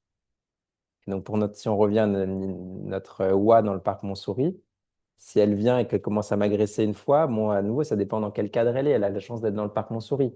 Elle serait dans la nature, ce serait plus risqué. Sans doute qu'elle ne le ferait pas. Qu'elle aurait appris que, elle n'a pas trop intérêt à faire cette agression gratuite. Et là, je vous laisse aussi chacun un peu réfléchir et prendre la suite de la phrase comme ça vous parle. Un autre être humain, un animal, ou bien la nature en général. En termes d'éthique, en termes d'univers, le fait de se dire, OK, je ne cherche pas d'agression envers les autres êtres humains, c'est déjà intéressant, parce qu'on est dans la même espèce. L'agression est peut-être un autre niveau de gravité, d'importance. Mais d'une certaine façon, si je fais du mal à un animal qui est à côté de moi, ou si je fais du mal à un arbre, je suis en train d'enfreindre, d'une certaine façon, une règle de la nature. Je suis toujours étonné, choqué, aujourd'hui en tout cas, peut-être qu'enfant, j'étais pas choqué de voir parfois les enfants dans les parcs en train de taper un arbre ou d'arracher des plantes. Et les parents disent, ah, super, tu t'es bien amusé, mon petit. Et en fait, on est en train de lui laisser faire, de lui laisser à l'apprendre qu'on peut agresser impunément. Alors que profondément, en fait, dans la nature, à nouveau, il y a un impact, il y a un retour. Bien sûr que c'est moins, l'impact, il est moins fort parce que l'arbre, il peut moins se défendre que mon camarade de classe. Et si je tape sur mon camarade de classe, bah là, je vais avoir des soucis avec les parents, avec le collège, avec ceci, avec cela. Mais d'une certaine façon, là, si on commence à réfléchir ensemble à un comportement plus subtil, plus raffiné, d'une prétention d'arriver à un autre niveau de concentration, de lucidité dans le quotidien, le fait de commencer à observer l'agression sous une forme plus subtile, de dire, OK, c'est la nature en général. Et ça va peut-être conditionner des choix, par exemple, est-ce que je vais prendre l'avion, par exemple? Mais c'est un choix personnel. Je vais pas, mon but dans ces réflexions-là n'est pas de porter des jugements, mais plutôt que chacun se dise, OK, où est-ce que je mets le critère? À quel moment c'est gratuit ou pas? Est-ce que j'avais un train qui m'amenait, par exemple, on pourrait dire, mais là c'est une réflexion plus actuelle, très politique, mais on pourrait dire que faire un Paris-Nice Paris-Nice en avion ne respecte pas Rimsa. On pourrait dire, c'est tiré un peu, mais c'est pour réfléchir un peu sur nos. Par contre, faire Paris-São Paulo, c'est déjà une autre question. Je ne pouvais pas le faire en train. Et pourquoi je le fais? Est-ce que je le fais chaque semaine? Et ça devient gratuit. Ou est-ce que je le fais une fois tous les 3 ans parce que c'est fondamental pour mon apprentissage, pour ceci, pour cela? Ou est-ce que tous les mois, je suis avec mon jet privé en train de partir d'un côté, de l'autre côté, et j'ai un impact sur la nature complètement gratuit. Et donc, d'une certaine façon, je suis en train d'enfreindre cette règle de Ahimsa. Sur la question de l'environnement, là, c'est plus une réflexion. C'est pas aussi clair et évident que. Mais de se poser cette question-là, en fait, il y a beaucoup la question de l'ego, en fait. C'est moi, j'ai le droit quand même de m'amuser, moi, j'ai le droit quand même euh, et vous, pas trop en général. C'est les autres devraient réduire leurs émissions, mais moi-même, je considère que j'ai le droit de un certain nombre de choses. J'ai payé la taxe de carbone, c'est bon. J'ai payé la taxe de carbone, je suis tranquille. Yeah. Ouais, vas-y. Voilà, l'avion et tout. Ouais, Je dois discuter avec Kityong. je te donne le. J'en avais discuté avec Kition qui prenait l'avion pour aller effectivement au Brésil ou en Argentine rencontrer soit de Rose, soit d'autres profs. Et moi, j'étais surpris parce que moi, je prends très peu l'avion. Et ça fait très longtemps que j'ai plus pris un grand vol. Et, euh, et j'étais surpris venant d'une prof. Et elle m'avait dit, mais c'est en fait, c'est déjà, je le prends très peu et c'est pour gagner en conscience. Mais du coup, je me suis dit, mais c'est un peu trouver midi à sa porte, entre guillemets, de dire ça, tu vois. Donc, je suis content que tu aies parlé de l'ego, entre guillemets, parce que, ouais, à la fin des fins, c'est ça. On est toujours à faire nos petits arrangements. Enfin, voilà, quoi. Mais d'une certaine façon, si on tire, et c'est là qu'il faut, c'est assez subtil ces questions-là, parce que si on tire ce point jusqu'au bout, il y a une logique de Harim, où le dernier point qui nous reste, c'est simplement de se supprimer en tant qu'espèce. Il y a vraiment une notion vraiment très éthique, et il y a certains peuples qui ont même choisi ça. C'est-à-dire, on ne va pas se reproduire parce qu'en fait, on est une plaie pour l'humanité. Même pas seulement pour l'humanité, pour la planète, c'est pour l'environnement autour de nous. Donc si on tire vraiment cette logique-là, on peut arriver, et c'est tout à fait défendable et même presque logique, de se dire qu'il vaut mieux arrêter de vivre, en fait, que de. Par contre, si on fait le choix de vivre, on va être confronté à ces choix-là. Et parfois, on va juger parce que soi-même, on a développé une conscience sur un sujet, donc on va avoir l'impression que l'autre est moins conscient parce qu'il fait cette telle décision. Mais on va pas se rendre compte aussi de tous les autres sujets sur lesquels soi-même, on pense être conscient, on pense avoir le bon impact, etc. Ce qui est intéressant, c'est pas forcément pour le projeter sur les autres, parce que soi-même, on va se rendre compte d'un certain nombre de choses, et donc naturellement, on va être mis un peu en challengé par un autre point de vue, et plutôt pour vous. Dire, tiens, ok, bah et d'adopter aussi ce qui vous parle. Et un professeur, c'est intéressant aussi parce qu'un professeur n'a pas ni la vocation ni la prétention d'être parfait sur tous les sujets, déjà en général et encore moins sur différents sujets. Mais on peut attendre en effet d'un professeur d'être dans une recherche de s'améliorer, de conscience, de non-agression vis-à-vis des autres. Ça ne veut pas dire qu'ils ne vont pas agresser. Et la planète, et les collègues, et, et le voisin, et la personne dans le bus. Ce qu'on peut attendre, c'est que quand ils ont agressé, ils n'en sont pas fiers et ils vont essayer de s'améliorer pour la fois d'après. C'est ça qu'on va rechercher. Si j'ai bien compris, alors l'agression, elle est. Ce qui est entre guillemets pas conseillé, c'est l'initiation de l'agression. C'est pas l'initiation, c'est qu'elle soit gratuite. C'est ce qu'elle est gratuite. C'est ce que je l'ai fait Donc, sans raison, en fait. Est-ce que je suis venu et je te tape sur la tête sans raison? l'initiation. Parce que Quelle est l'initiation est c'est le pour. débutée des. Comment c'est? Mais je peux ne pas initier, mais qu'elle soit d'une certaine façon gratuite quand même. Tu peux initier, tu peux m'insulter, par exemple, et je sors mon revolver et je te tue. J'ai pas initié l'agression, mais le fait de tuer est complètement gratuit. J'avais absolument pas besoin de faire ça. Non, parce qu'en fait, le C'est, terme juridique, ouais, c'est très clair. ouais, ouais, vas-y, vas-y, L'initiation, vas-y. l'agression et le droit je ne sais pas en français comment ça dit, autodéfense. L'autodéfense. Le droit de défense, elle est autorisée ou légitime pour faire arrêter l'agression. Ouais, ouais, le Mais tu droit, n'as pas le droit de passer. le droit des humains, qu'on appelle dharma en sanskrit, essaye de se connecter le plus possible au karma, qui sont les lois un peu universelles. Donc elle a cette notion d'essayer d'empêcher l'agression gratuite. Elle a vraiment cette notion-là, et la notion d'autodéfense est exactement cette notion qu'on avait chez Loi. Loi, elle pourrait dire, bah, je l'ai agressé là, en autodéfense de mes petits, et si elle passait devant un tribunal, il y a de grandes chances qu'elle gagnerait si l'enfant est venu et allait l'embêter. Par contre, si elle-même est venue attaquer, en fait, on revient à cette question d'agression gratuite. Parce qu'en fait, j'avais cette question depuis le départ. Ouais. Parce qu'il y a certains couples qui sont complètement non-agression à fond. Genre, même si on t'agresse, tu n'as pas le droit de se défendre.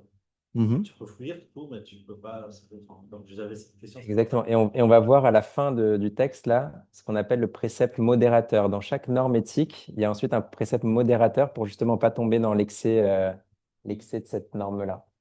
Donc, Ouais, vas-y, Martin. Ouais. Personne justifie les agressions par l'agression entre guillemets qui a été fait envers eux. Je vois ça beaucoup, un peu le cliché dans le métro et de quelqu'un qui, je sais pas, qui essaye encore de rentrer dans le métro et du coup, peut-être touche quelqu'un ou voilà, rend mal à l'aise une autre personne. Et du coup, l'autre personne va commencer à agresser de façon beaucoup plus forte, dire mais c'est n'importe quoi, et qu'est-ce que vous faites, nanana, et vous m'avez touché, blablabla. Et du coup, d'agresser de façon beaucoup plus forte. Par contre, on peut dire qu'il y avait une raison, entre guillemets, pour se protéger ou parce que la personne s'est sentie en danger. Mais je trouve du coup intéressante de réfléchir plus sur les gratuits dans quel sens gratuit? Euh, parce que la situation dans laquelle on est, par exemple dans le métro, toute la journée d'avant, définit aussi si ça va nous toucher et toucher des émotions plus fortes que d'autres et rendre du coup agressif. Je sais pas, c'était ma réflexion. Intéressant. Ouais, ajouter à ça, enfin, c'est ce que je me disais aussi, c'est plus du coup à quel moment l'autodéfense elle est nécessaire ou pas, et à quel moment, parce que je suis agressée, aussi nous, où elle est notre limite de je suis agressée, est-ce que c'est nécessaire que j'ai une autodéfense en face, ou si du coup par ce principe-là, peut-être pas, j'ai une tolérance plus haute, mais où je vais plus me poser la question de est-ce qu'il faut que je me protège ou pas, quoi. Ou est-ce que je laisse juste la personne m'agresser sans que ça m'impacte? Je pense que c'est des très bonnes réflexions. Je voulais dire, je pense que c'est des très bonnes réflexions, tout ce que vous avez posé ici. Et c'est dans cette subtilité, je pense, un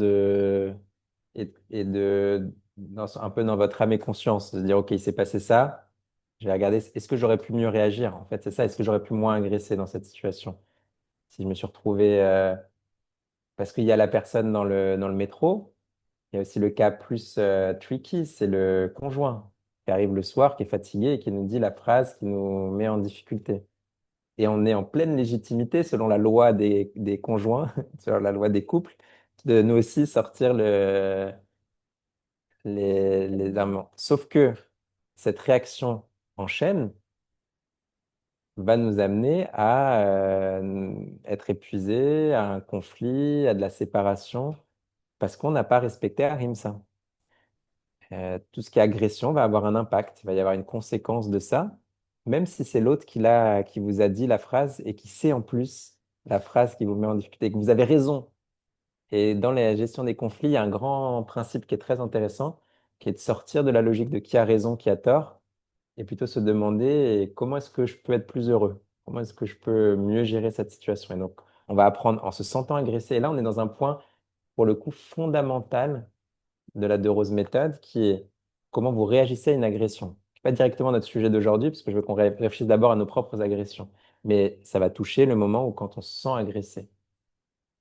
Et quand on se sent agressé, en général, il y a deux réponses naturelles. Une, c'est qu'on a envie de sauter à la gorge de l'autre, donc de réagir par agressivité. Une autre, ça c'est notre instinct très animal. Il y a deux animaux qui se rencontrent, il y en a un qui agresse l'autre ou l'autre se sent agressé. Attention que c'est pas du tout la même chose. Être agressé, se sentir agressé. Mais disons, lui, s'est senti agressé. En tout cas, il s'est senti agressé. L'instinct animal va être j'agresse en retour ou je m'enfuis.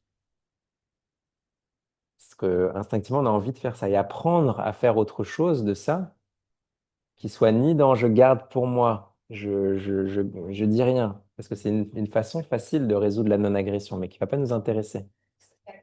Ouais, je vais m'agresser moi-même en fait. J'agresse pas, ok, il m'a crié dessus, je dis rien. Il m'a marché sur le pied dans le métro, je dis rien. En fait, je suis en train de garder, de me faire du mal à moi-même. Et à l'inverse, crier sur l'autre n'est pas non plus une solution. Et donc, arriver à trouver un canal, arriver à exprimer quelque chose sans être dans l'agressivité, c'est là toute la difficulté. Pas me laisser faire, mais sans être dans l'agressivité en retour. Faire une blague, arriver à exprimer, dire, ah, c'est mon pied qui est en dessous du vôtre. Ah, arriver à... C'est pas facile, hein? Arriver à pas avoir le regard... Parce que parfois, c'est juste un regard, pour ma part. On m'a poussé, j'ai rien dit, mais déjà dans le regard et le visage, j'ai envoyé... Je m'avais vas-y, écrasé uniquement mon pied. Mon pied est dessus de l'autre. c'est ça. Ça me fait penser à, Ouais. dans les cartes à Toltec, par exemple, il y a le principe de ne rien prendre personnellement aussi. Et je trouve que c'est un peu un lien, enfin, pas exactement, mais je trouve que c'est un peu un lien avec ça aussi de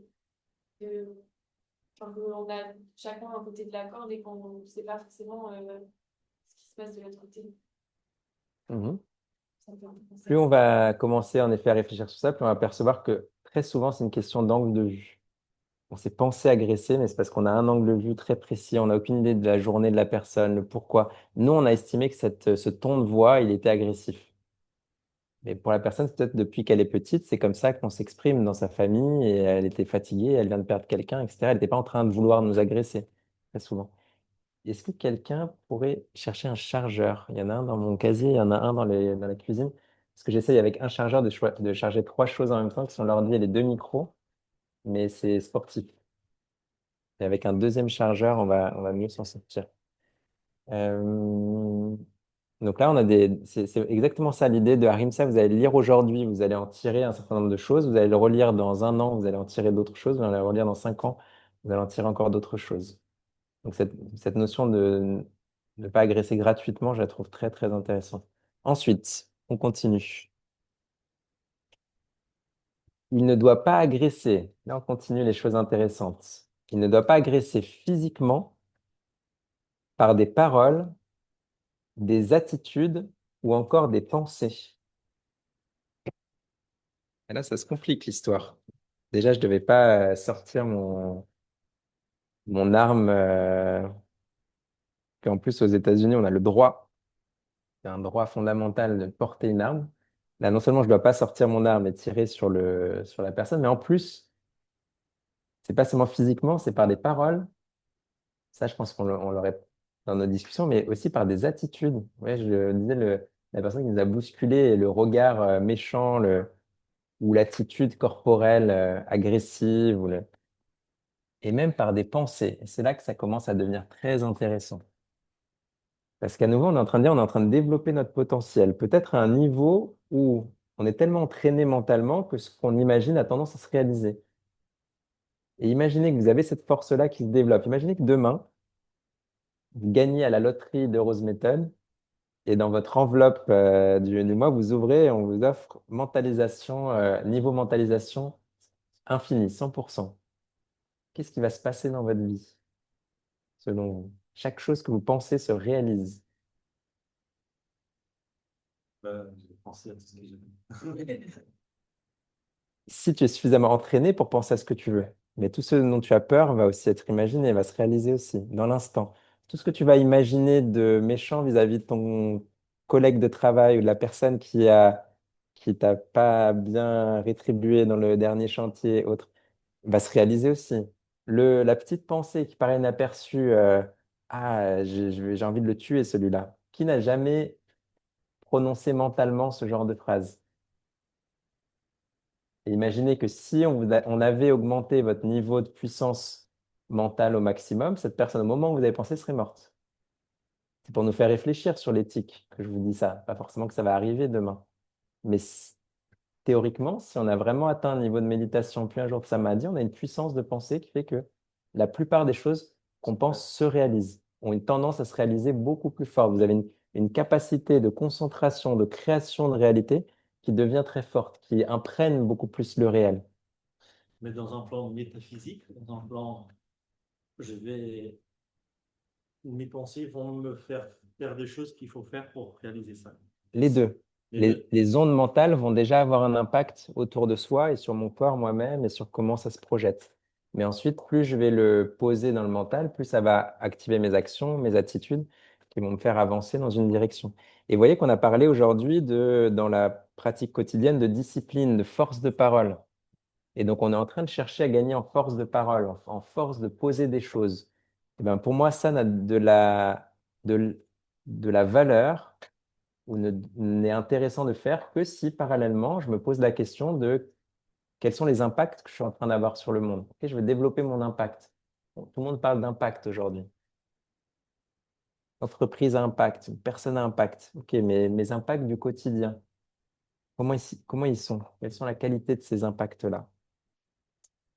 Et là, je vais commencer, ça va commencer à être intéressant. Si vous commencez à regarder le nombre d'agressions qu'on réalise mentalement au quotidien, c'est extraordinaire.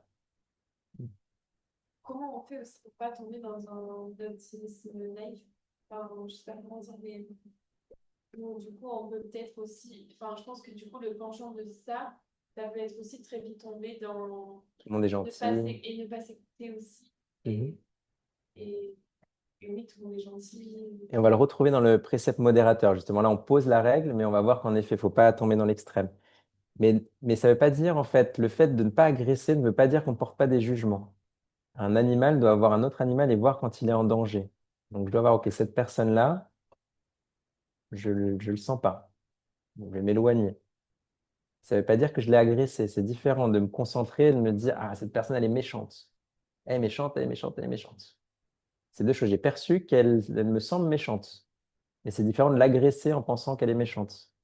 C'est subtil la différence entre les deux. Je croise une personne dans la rue qui est obèse, par exemple. Est-ce que j'ai juste cette perception, OK, cette personne est obèse, ou est-ce que je suis en train de penser, ah, elle est vraiment grosse, celle-là. Cette petite pensée qui nous parce qu'on l'a tous déjà eu et qui nous rassure, en fait, qui nous fait nous sentir mieux, en fait, parce que si l'autre, il a moins de qualité, bah, ça nous rassure d'une certaine façon. Je me souviens d'un festival de roses où il y avait plein de gens. C'était à Festival de São Paulo, il y avait 500 personnes. Et j'ai suivi un cours sur le fait de. C'était pas sur le ahimsa, c'était sur le jugement. Et j'ai commencé à enclencher ce truc dans ma tête. Et ça m'a fait peur d'avoir mes propres jugements. Et je voyais un garçon arriver qui était très musclé, par exemple. Je me disais, ouais, il est musclé, mais il doit être comme. Je voyais que dans ma tête, je me cherchais déjà un défaut pour me dire, j'ai pas ce truc-là qu'il a, mais j'ai quand même des qualités que lui, il doit pas avoir. Et tu te rends compte après que involontairement, on est en permanence en train de chercher un défaut et d'attaquer aussi mentalement, en fait, sans s'en rendre compte. Et les gens qui ont bien travaillé ça, ou qui ont ça naturellement, sont assez agréables d'être proches d'eux. Parce que ça se sent, en fait, quelqu'un qui n'a pas beaucoup de jugement sur les autres. Et on se sent à l'aise, on se sent naturellement qu'on peut plus exprimer ses idées, on se sent plus détendu. Donc, en fait, ce fait de se faire juger, c'est quasiment une des choses qu'on a le plus besoin, le plus envie on a tous envie de se sentir inclus, de se sentir apprécié. Et donc, à chaque fois qu'on se fait attaquer mentalement, en fait, on est à l'opposé de ça.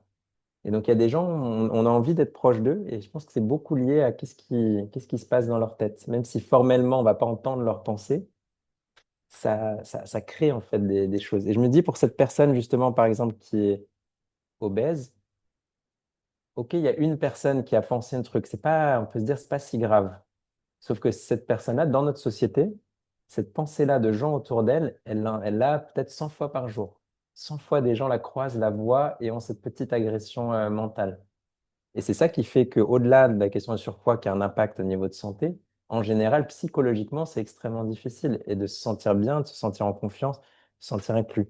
Là, j'ai pris un exemple qui, dans notre société, nous fait tilter tout de suite, mais vous pouvez prendre ça sur plein d'éléments couleur de la peau, la forme de ceci, de cela, le nez est comme ci et comme ça, la façon de s'exprimer est comme ci, comme ça.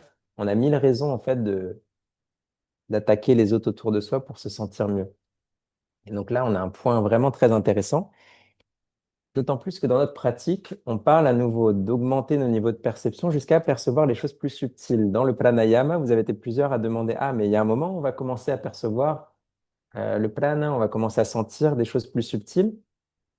Bah là, on est en train de se dire, OK, est-ce que je suis capable de percevoir des choses plus subtiles? La question, est-ce que je suis capable de percevoir mes pensées? Est-ce que je suis capable de percevoir mes attitudes, mes paroles? Il y a mes paroles d'abord verbalisées, mais il y a aussi les paroles qui se passent dans ma tête. Et on en est conscient d'assez peu, en fait, une petite partie. Mais de commencer à augmenter cette perception-là va être aussi un chemin vers plus de perception subtile. Et là, ça devient un vrai défi. Et c'est là que vous voyez que peu importe la norme éthique, on n'est jamais à 100%. Si vous pensez que vous n'avez pas de questions vis-à-vis de Ahimsa, c'est très bon signe. Ça veut dire que vous êtes déjà peut-être à un bon niveau, mais prenez juste du coup, posez-vous la question sur quoi je peux encore, parce que c'est là que ça devient très intéressant en termes de conscience. Oui, la base de s'arrêter de frapper les gens physiquement, c'est déjà, si on est à ce stade-là, ça va changer notre vie. On arrête de se battre physiquement. Et si on en est beaucoup au stade de la parole, d'agresser les autres dans la parole, ça va changer notre vie si on arrive à... Mais si on a déjà dépassé ce stade qu'en moyenne, pas 100% des cas, mais la plupart du temps, on n'est pas dans l'agression verbale, si on commence à travailler sur les pensées, ça va être passionnant. C'est de rééduquer ça, de s'entraîner. De la même façon qu'on entraîne un asana. Au début, c'est difficile. Il y a des moments pièges aussi, quand une autre personne commence à dire du mal à côté de vous. Ah, la personne là, je reprends cet exemple, je sais pas, de quelqu'un dans le parc qui, ah, tu as vu son vêtement fluo là, c'est vraiment ridicule. Bah, la tendance, c'est de vouloir aller dans le sens de la personne. Si c'est votre ami, etc., on a envie de. Et ça peut être un jeu aussi entre personnes qui jouent un peu sur ce harim-ça, de commencer à rigoler, de dire, ah non, en fait, et d'essayer à l'inverse, une attitude que je trouve très élégante, c'est essayer de trouver quelque chose de positif sur la personne. Parce qu'il y a le cas de quelqu'un qu'on ne connaît pas, mais il y a le cas où on commence à dire du mal de quelqu'un qu'on connaît en commun. Et d'arriver à changer, à déjouer, même si vous aussi vous êtes d'accord, c'est là que c'est le plus difficile en fait. On dit, ah, l'autre, il est comme ça. Et vous, profondément, vous pensez aussi qu'il a tel et tel défaut. Mais ne pas rentrer dans ce truc-là, il y a un vrai entraînement qui est très intéressant en termes de subtilité, de légèreté. Et c'est là que je pense qu'on commence à avoir, à travers ce cours théorique d'aujourd'hui, à mieux discerner ce que peut être un pilier de concept, de comportement. On en a un ici, on a un élément, mais de voir que cette question de comportement peut être quelque chose qu'on travaille. On travaille dans le temps, qui est personnel. On va eu les questions, pas pour juger les autres ou de penser il faut faire ça, il faut faire comme ça, mais plutôt essayer de percevoir en profondeur ce qu'il y a derrière et de voir ce qu'on peut en fait en tirer, comment ça peut nous faire percevoir le monde différemment.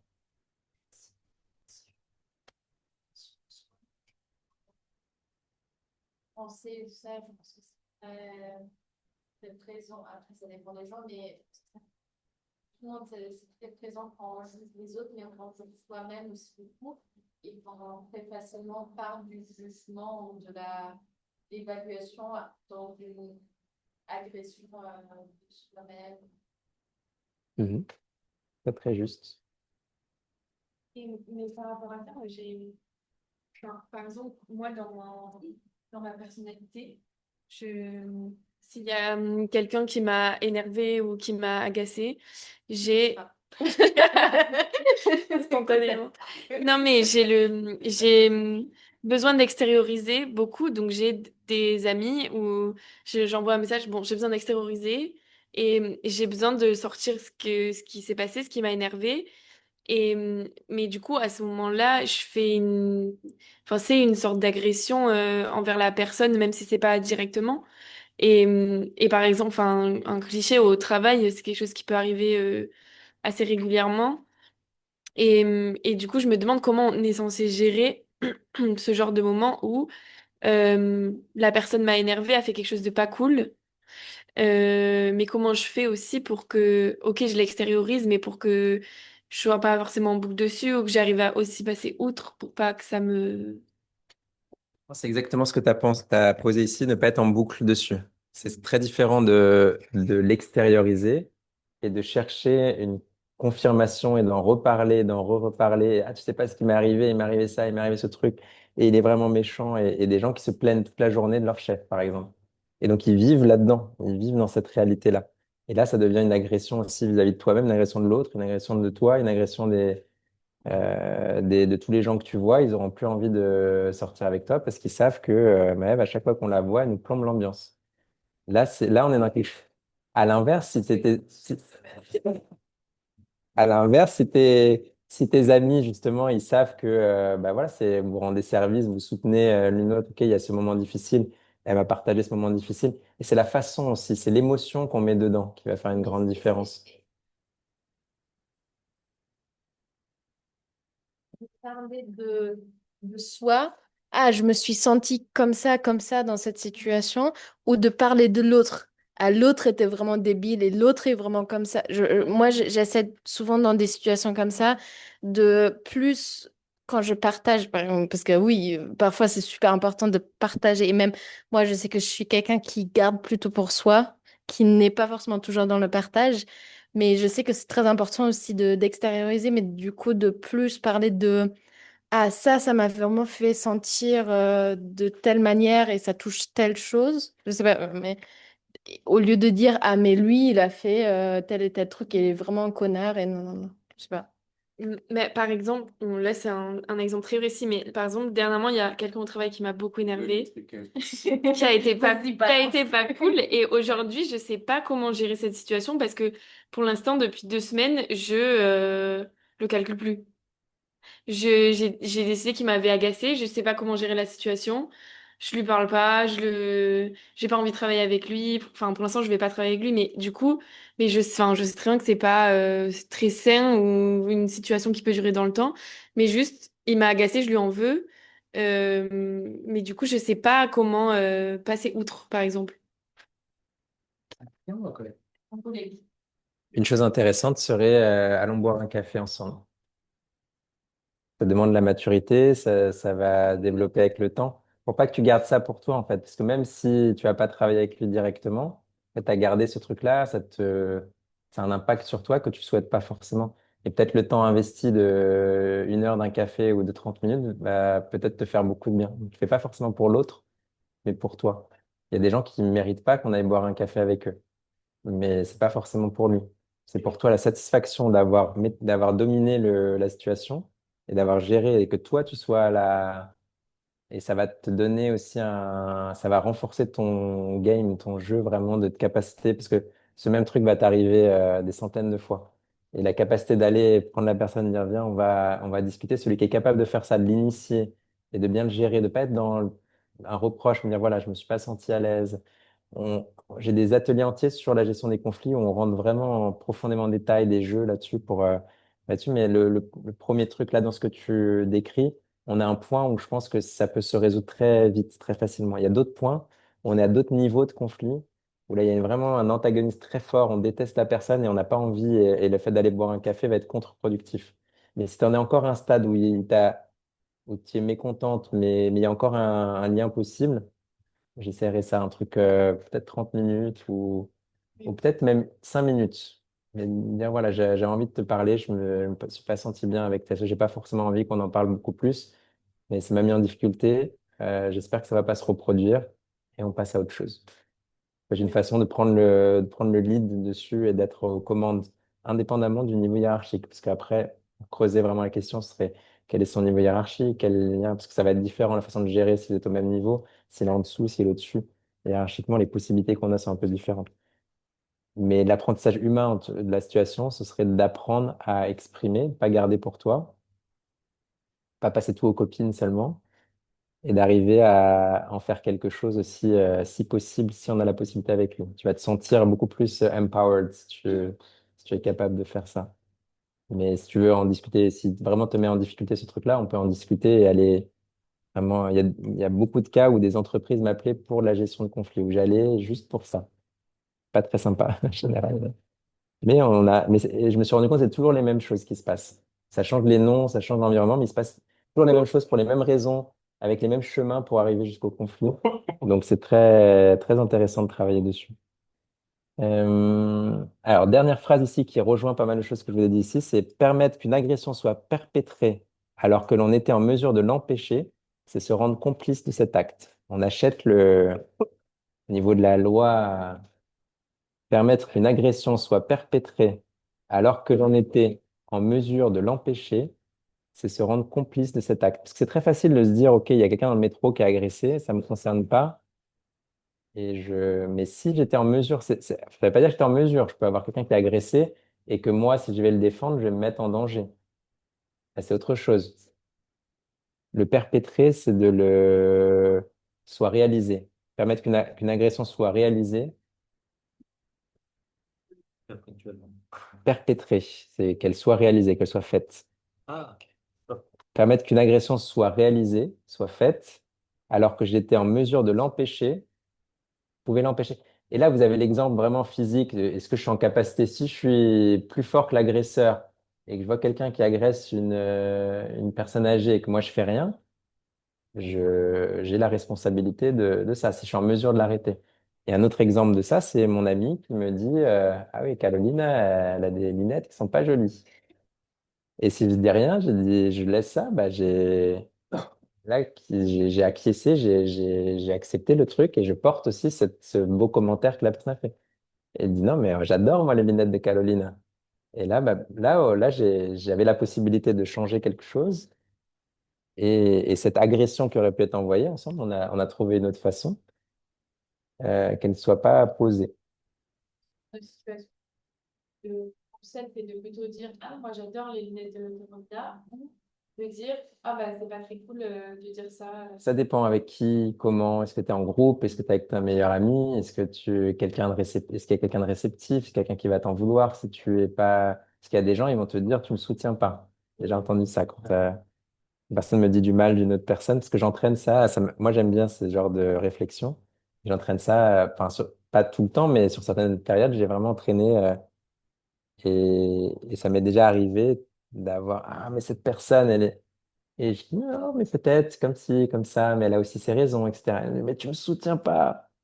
Tu me soutiens pas, t'es pas de mon côté. Mais je dis, c'est pas du tout ça. Bien sûr que je suis de ton côté. Et en général, c'est ton ami proche, c'est la personne que tu apprécies. Oui, tu es de son côté. Mais juste, tu veux pas renforcer ce truc-là. Tu trouves du coup, tu trouves des raisons, d'essayer de te mettre à la place de l'autre. Pas parce que tu es pour l'autre, mais parce que tu veux essayer de dénouer, de défaire ce truc-là. Et donc, ça dépend de plein de situations. Mais le prendre pour soi, de se dire, tiens, dans la mesure du possible. Et à nouveau, prenez pas ces trucs-là en vous flagellant, en vous disant, ah, j'ai pas fait ceci. C'est une réflexion en cours, c'est un truc qu'on active qui, progressivement, avec le temps, nous fait raffiner nos comportements. Et donc là, on va lire justement le précepte modérateur, qui est très important, très intéressant. L'arrêter et ensuite. Permettre qu'une agression soit perpétrée alors que l'on était en mesure de l'empêcher, c'est se rendre complice de cet acte.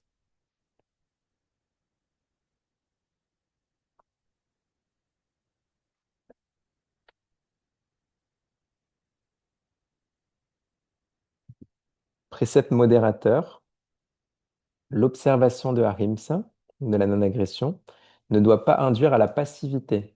Là, ça rejoint beaucoup de discussions qu'on a eues ce soir. Le yogin ne peut pas se montrer passif. Il doit défendre ses droits et ce en quoi il croit avec véhémence. Donc là, on va en plus. Donc, si on croit à des choses, c'est important pour nous et que, je sais pas, le climat, le- l'éthique, ou il y a des choses qui sont importantes pour nous, c'est pas, ah non, à Rimsa, il y a tous les gens qui sont en train, je sais pas, on est à un moment où des gens qui défendent la guerre, etc. Et on peut dire, OK, par non-agression, moi, je laisse les choses faire. Non, c'est pas du tout ça. Là, on est dans une mauvaise compréhension de ce que c'est qu'Ahimsa. Vous avez un exemple le plus célèbre, en fait, d'application de Ahimsa de façon euh, très forte dans l'expression des droits, c'est l'histoire de Gandhi. C'est exactement ça qu'il avait, parce que le Ahimsa fait partie de la culture hindoue.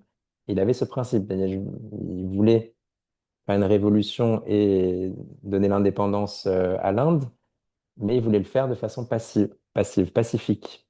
Non, pas passive, pacifique, sans avoir recours à la violence, ne pas utiliser l'agression. Et il a réussi à le faire de façon extraordinaire, mais il n'est pas resté chez lui à rien faire, il n'est pas resté passif. Donc c'est là que c'est intéressant. Ça ne veut pas dire qu'on ne doit pas être véhément, mais la frontière entre défendre ses droits et attaquer, être dans quelque chose de négatif, d'être dans côté un peu militant, agressif, ou le défendre ses droits de façon élégante et forte, etc., la frontière, elle n'est pas toujours distinguée. Et voilà, le yogin n'est pas, dans cette définition-là de Ahimsa, n'est pas quelqu'un qui ne fait pas, qui ne s'implique pas, etc. Et en s'impliquant, on va faire des erreurs. On va aussi à des moments agresser sans vouloir agresser. C'est ça qui. C'est pas se prendre cette règle, dire, ah, maintenant j'agresse plus personne et on arrive à l'extrême de ok, si j'agresse vraiment plus personne, le fait même de respirer, le fait même de marcher dans la rue, des moments on va écraser des fourmis, en vivant, on va avoir un impact très souvent agressif autour de soi, mais on va aussi construire plein de choses, on va apporter des choses aux gens, etc. Donc, c'est pas le prendre comme un absolu de se dire, voilà, maintenant, j'arrive à Rimsa niveau 100. Non, c'est se dire, OK, je suis à 60, comment j'arrive à 70? Comment je peux entraîner mes pensées? Comment la verbalisation? Et ce qui est très intéressant, c'est que ces petits éléments, souvent, vont avoir des gros impacts dans la durée. Un exemple de ça, je trouve, c'est comment se terminent les relations affectives. J'ai toujours eu cette prise de conscience, je sais pas jusqu'à quel point elle est véridique, mais j'ai toujours en tête que la rupture d'une relation vient de plein de fois où il y a eu des disputes et on a pensé qu'on voulait que ça s'arrête. Il y a eu un moment dans notre tête, ah, on est marre de celui-là ou de celle-là. Et pour moi, à chaque fois que je suis dans ce truc émotionnel, j'essaie d'éduquer ça, de ne pas être dans ce genre de pensée. Parce que je sais que ça va pas arriver tout de suite, surtout dans une relation jeune, robuste. Il y a encore de la force dans tout ça qui va faire que une attaque, une agression d'un des deux partenaires dans un premier temps va juste faire une petite trace. Mais il y a encore la relation robuste. Donc, c'est pas le fait de penser que la relation doit s'arrêter qui va faire s'arrêter le lendemain. Elle va sans doute continuer. Sauf que cette pensée-là, quelques semaines après, elle se répète. Et une autre semaine après, elle se répète. Un an après, elle se répète. 3 ans après, elle se répète. 4 ans après, elle se répète. Et 5 ans après, elle se répète, se répète. Et à un moment donné, il y a une grande dispute. Et c'est pas en fait la décision, je trouve, de se séparer de ce moment-là qui va avoir l'impact. C'est qu'elle va arriver dans une faille qui a été creusée en fait souvent depuis des années de vouloir se séparer. Pour moi, cette séparation, elle s'est pas faite en une fois. Et c'est pour ça que j'ai fait toujours attention dans ces cas-là je m'étais fixé une règle dans une de mes relations précédentes qui était de jamais croire quand l'autre me disait qu'on allait se séparer. Je m'étais fixé cette règle mentale qui m'a aidé beaucoup parce que ça arrive que l'autre joue justement dans le professionnel comme dans le personnel, joue sur la peur un peu de la séparation. Il disait, ah, si ça se passe pas comme ça, allez, on se sépare. Et ça me mettait en difficulté, ça me mettait dans des états émotionnels très difficiles.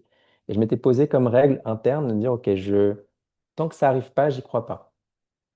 Le jour où, tant que ça arrive, en tout cas dans un moment émotionnel, j'y crois pas. Si à un moment donné, on est posé, OK, on a décidé de se séparer, OK, je ne vais pas me voiler la face. C'était pas un manque d'accepter la réalité. Mais j'avais vu tellement de fois arriver ce truc de on se sépare et le lendemain, ce qui avait été dit n'avait plus aucune valeur, que je m'étais dit, OK, moi, je vais pas y adhérer mentalement. Je vais pas y donner de la force et me désespérer à ce moment-là. Je vais laisser un peu passer ça. Ça m'a beaucoup aidé, cette époque-là. Dans cette relation-là ou dans des relations professionnelles aussi, ça m'a beaucoup aidé à des moments de dire, OK, les moments émotionnels de rupture, de plus leur donner de la force. Je trouve que c'est un point aussi qui peut aider beaucoup.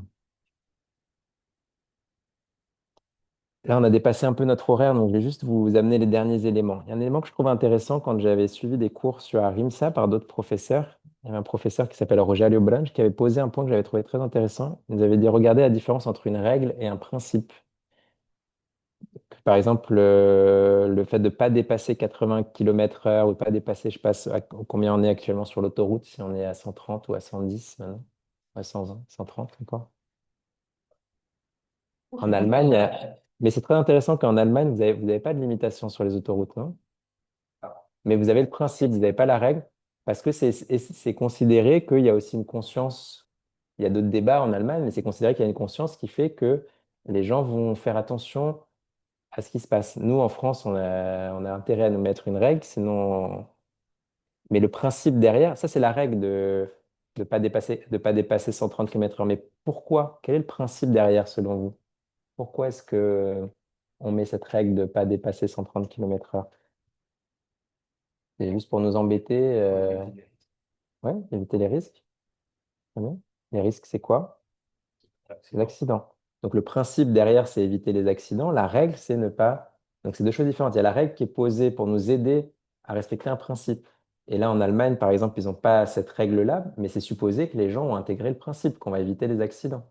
S'ils n'ont pas ce niveau de responsabilité et de conscience d'éviter les accidents, il va falloir mettre une règle. Je ne dis pas que c'est parfait et que... Oui, oui, ça fait partie. C'est très intéressant comme sujet de pourquoi il n'y a pas de... C'est bien plus complexe que ça, mais il y a quand même cette idée derrière. En France, si demain tu enlèves les limitations sur les autoroutes, peut-être tu augmentes par 2 les accidents. Peut-être qu'en Allemagne, tu augmentes par 1,2. Je sais pas, j'ai dit juste ça pour réfléchir. Je sais pas quelles sont les statistiques, mais il y a une notion de responsabilité, de poser des règles ou pas, et de principe derrière. Et selon vous, du coup, le, la règle du Harim, c'est la non-agression. Quel serait le principe derrière? Pourquoi est-ce que c'est intéressant de poser cette règle-là? Pas nuire Hmm. Très bien. Il n'y a pas une réponse, hein, c'est vraiment ouvert, mais ne pas nuire, ça me paraît très bien. pour éduquer. Pour éduquer, mais c'est un peu large en général, parce qu'il y a plusieurs règles qui vont amener de l'éducation. Là, vraiment, la non-agression. Qu'est-ce qu'on vise? Le fait de se dire agresser, je vais essayer d'éviter d'agresser. On disait tout à l'heure que si on agresse, la probabilité qu'on se fait agresser. À mourir. Mhm. Ouais, très Je juste. pense aussi que ça a du coup un lien avec la recherche de la enfin, ce qu'on recherche dans la pratique en général, d'atteindre un niveau de confiance plus élevé. C'est déjà, on n'est pas pollué par toutes ces pensées et toutes ces actions agressives. Ça permet aussi d'atteindre ce niveau de Mhm. conscience plus élevé parce qu'on n'est plus pollué par ça. Très, très juste. Mais toutes les règles, parce qu'il y a, aujourd'hui, on a vu la non-agression, il y a aussi le contentement, le fait de ne pas mentir, il y a un certain nombre, toutes les règles vont viser aussi ça. Donc c'est très juste ce que tu as dit. Mais là, le principe sur celle-ci, qu'est-ce qu'il y a comme principe pour justement éventuellement atteindre un niveau d'expression plus large? Euh, une façon de résumer, enfin, comme a été posé par ce professeur dans ce cours, il avait dit que le principe, c'était préserver la vie. Je ne sais pas si c'est vrai, c'est juste ou pas. Et j'ai trouvé intéressant comme interprétation. La règle, c'est la non-agression. Mais ce qu'il y a derrière comme principe, c'est d'encourager, de préserver la vie et de ne pas lui faire du mal sous toutes ses formes, à l'intérieur de moi comme à l'extérieur. Si je m'agresse moi-même, je suis en train de réduire la vie à l'intérieur de moi. Et Martha, elle a dit, bah, ne pas mourir. Mais voilà, il y a différents niveaux de mourir. On peut mourir vraiment, c'est tout est fini, ou je peux me faire du mal déjà, qui est déjà une façon d'aller en direction de la mort. Et donc c'est à l'inverse d'aller en direction de la vie, en fait, de préserver la vie.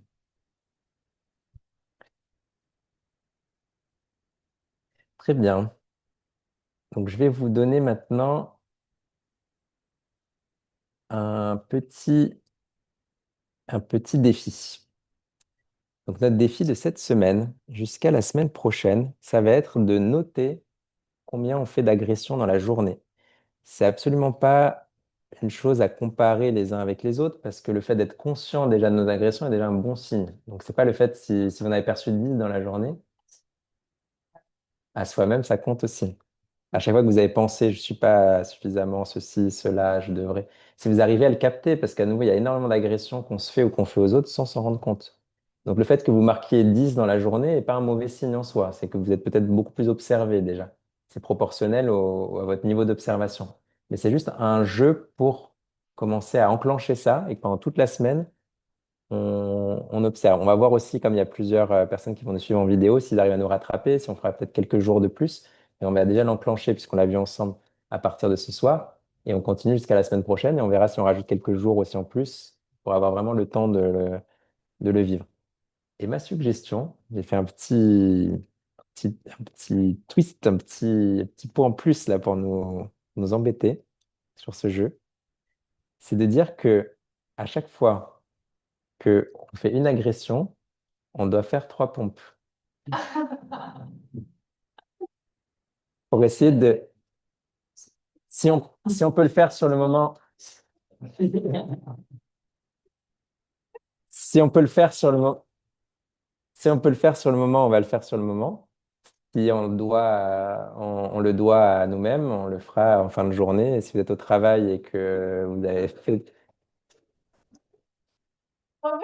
Bref, voilà, toute la journée, tu notes. Touc, touc, touc, touc, touc, touc, touc. Mais quand tu rentres chez soi, tu as t'as les 30 pompes qui t'attendent. Vous pouvez faire les pompes sur les genoux. C'est difficile de les faire. On peut poser sur les genoux, essayer de bien aligner le corps et juste descendre. Mais pourquoi est-ce que alors j'ai eu cette idée par une idée de Pierre. J'ai pas le que Pierre m'a dit, hein, il a un ami qui essaye d'arrêter de fumer, qui s'est dit qu'à chaque fois qu'il a envie de fumer, il fait 5 pompes, c'est ça qu'il s'était posé? 5 pompes. Et j'avais trouvé, soit il a des gros, il est très musclé. J'ai trouvé intéressant le fait, parce que à nouveau, ce qu'on voulait, nous, c'est commencer à se rendre compte que nos agressions ont un impact. Et se dire, tiens, le rendre en un impact peut nous aider à le penser autrement. Oui, Caroline? C'est une habitude. Mhm. Et, et je pense que c'est un peu plus facile de changer une habitude si on met autre type d'habitude. Mhm. Ouais, on se retrouve avec une conséquence. Et là, ok, notre cerveau, il va faire la relation. Ok, à chaque fois que je pense un truc méchant, je me fais des pompes. Bon, il y a ceux qui aiment les pompes et du coup, là, ouais. Mais voilà, c'est un jeu, on va dire. J'avais jamais fait dans ce sens-là. On verra dans une semaine si c'est intéressant ou pas. Mais en soi, c'est pas la pompe le plus important. On va mesurer la taille des bras aujourd'hui et dans une semaine, on va voir. Et donc, je me suggère peut-être j'ai pas eu envie de le mettre dans notre tableau général parce que j'ai pas envie qu'on mette vraiment le vrai chiffre, mais un chiffre vis-à-vis de soi en fait. Et si c'est 2 c'est 2 c'est 10 c'est 10 c'est pas, à nouveau, il n'y a pas d'importance vis-à-vis du chiffre. C'est vraiment juste un jeu ok, d'avoir essayé de repérer dans la journée. Et peut-être qu'on va pas repérer toute la journée. Il y a des moments où on sera pas attentif et d'autres on sera attentif, mais c'est plus pour commencer à jouer avec ça. Donc ça, c'est notre défi de la semaine, défi à Rimsa. Et on verra si on le prolonge plus qu'une semaine. Vous me direz dans une semaine un peu comment vous vous sentez et ce que vous avez appris de ça, quelle observation vous avez eue de ça. Et un deuxième petit élément que je voulais vous proposer. Euh, Vas-y, Yvan. dire des gros mots. C'est c'est pas, non, c'est quoi le rapport, ça? Quel rapport? C'est le rapport. Non, c'est pas forcément une agression. Ça dépend comment il est projeté, si c'est juste un tic de langage. C'est beaucoup l'émotion qu'on met derrière, puisque tu peux dire la phrase verbalement, ça peut être aussi à l'inverse du gros mot, ça peut être tu es très gentil et ça peut être une agression. Ah, t'es très gentil, Maëv, hein. Ça suffit.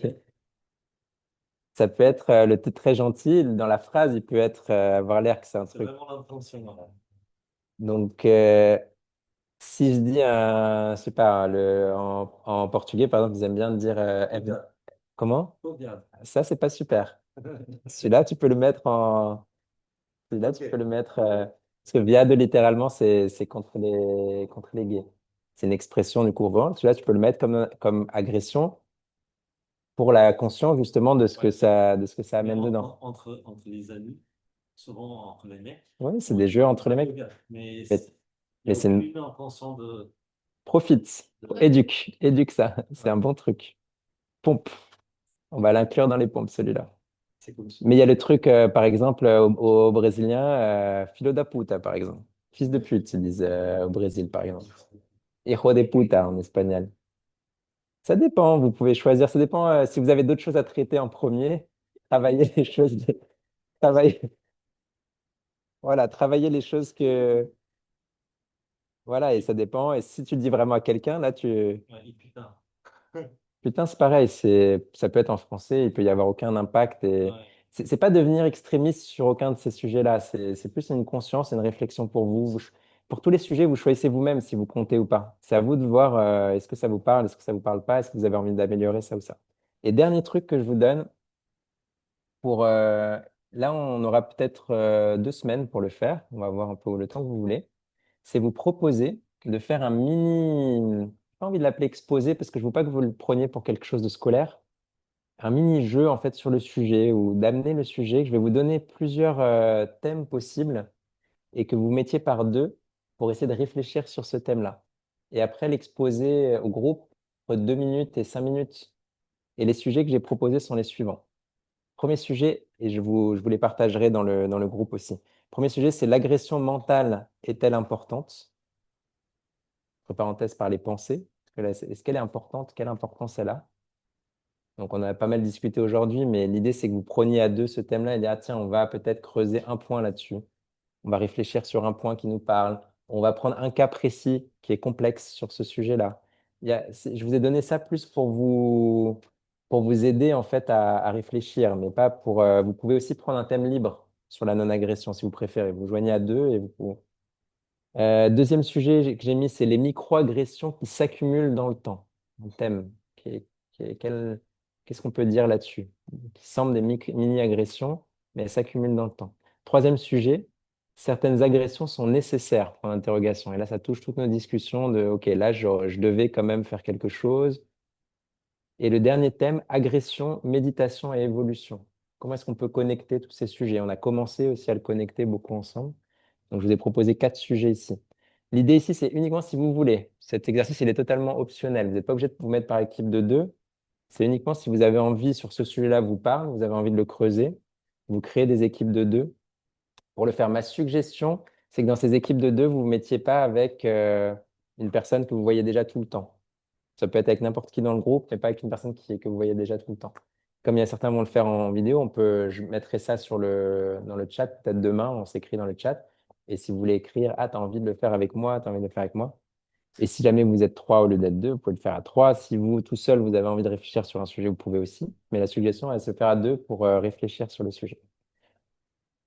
Agression, méditation et évolution. Voilà. Je suis désolé d'avoir pris votre temps au-delà de l'heure prévue. On avait un sujet, pour moi, c'était important d'aller un peu au bout de ce sujet, de bien le travailler pour qu'il vous donne un peu le type de réflexion, de finesse avec lesquelles on peut aller aussi dans cette question de travail sur soi. Jusque-là, on n'avait pas forcément commencé à poser ce pilier qui est très riche. Donc, défi de noter le nombre d'agressions par jour et on se laisse le temps qu'on veut pour ceux qui veulent de former des petits duos sur soit un des 4 sujets, soit un sujet au choix. Ah, nous, dans les 4 sujets-là, c'est pas celui-là qui nous intéresse, mais dans la non-agression, on aimerait travailler sur ça. Liberté totale. Le format avec lequel vous faites aussi liberté totale, vous voulez nous montrer un dessin, vous faites un dessin avec Caroline.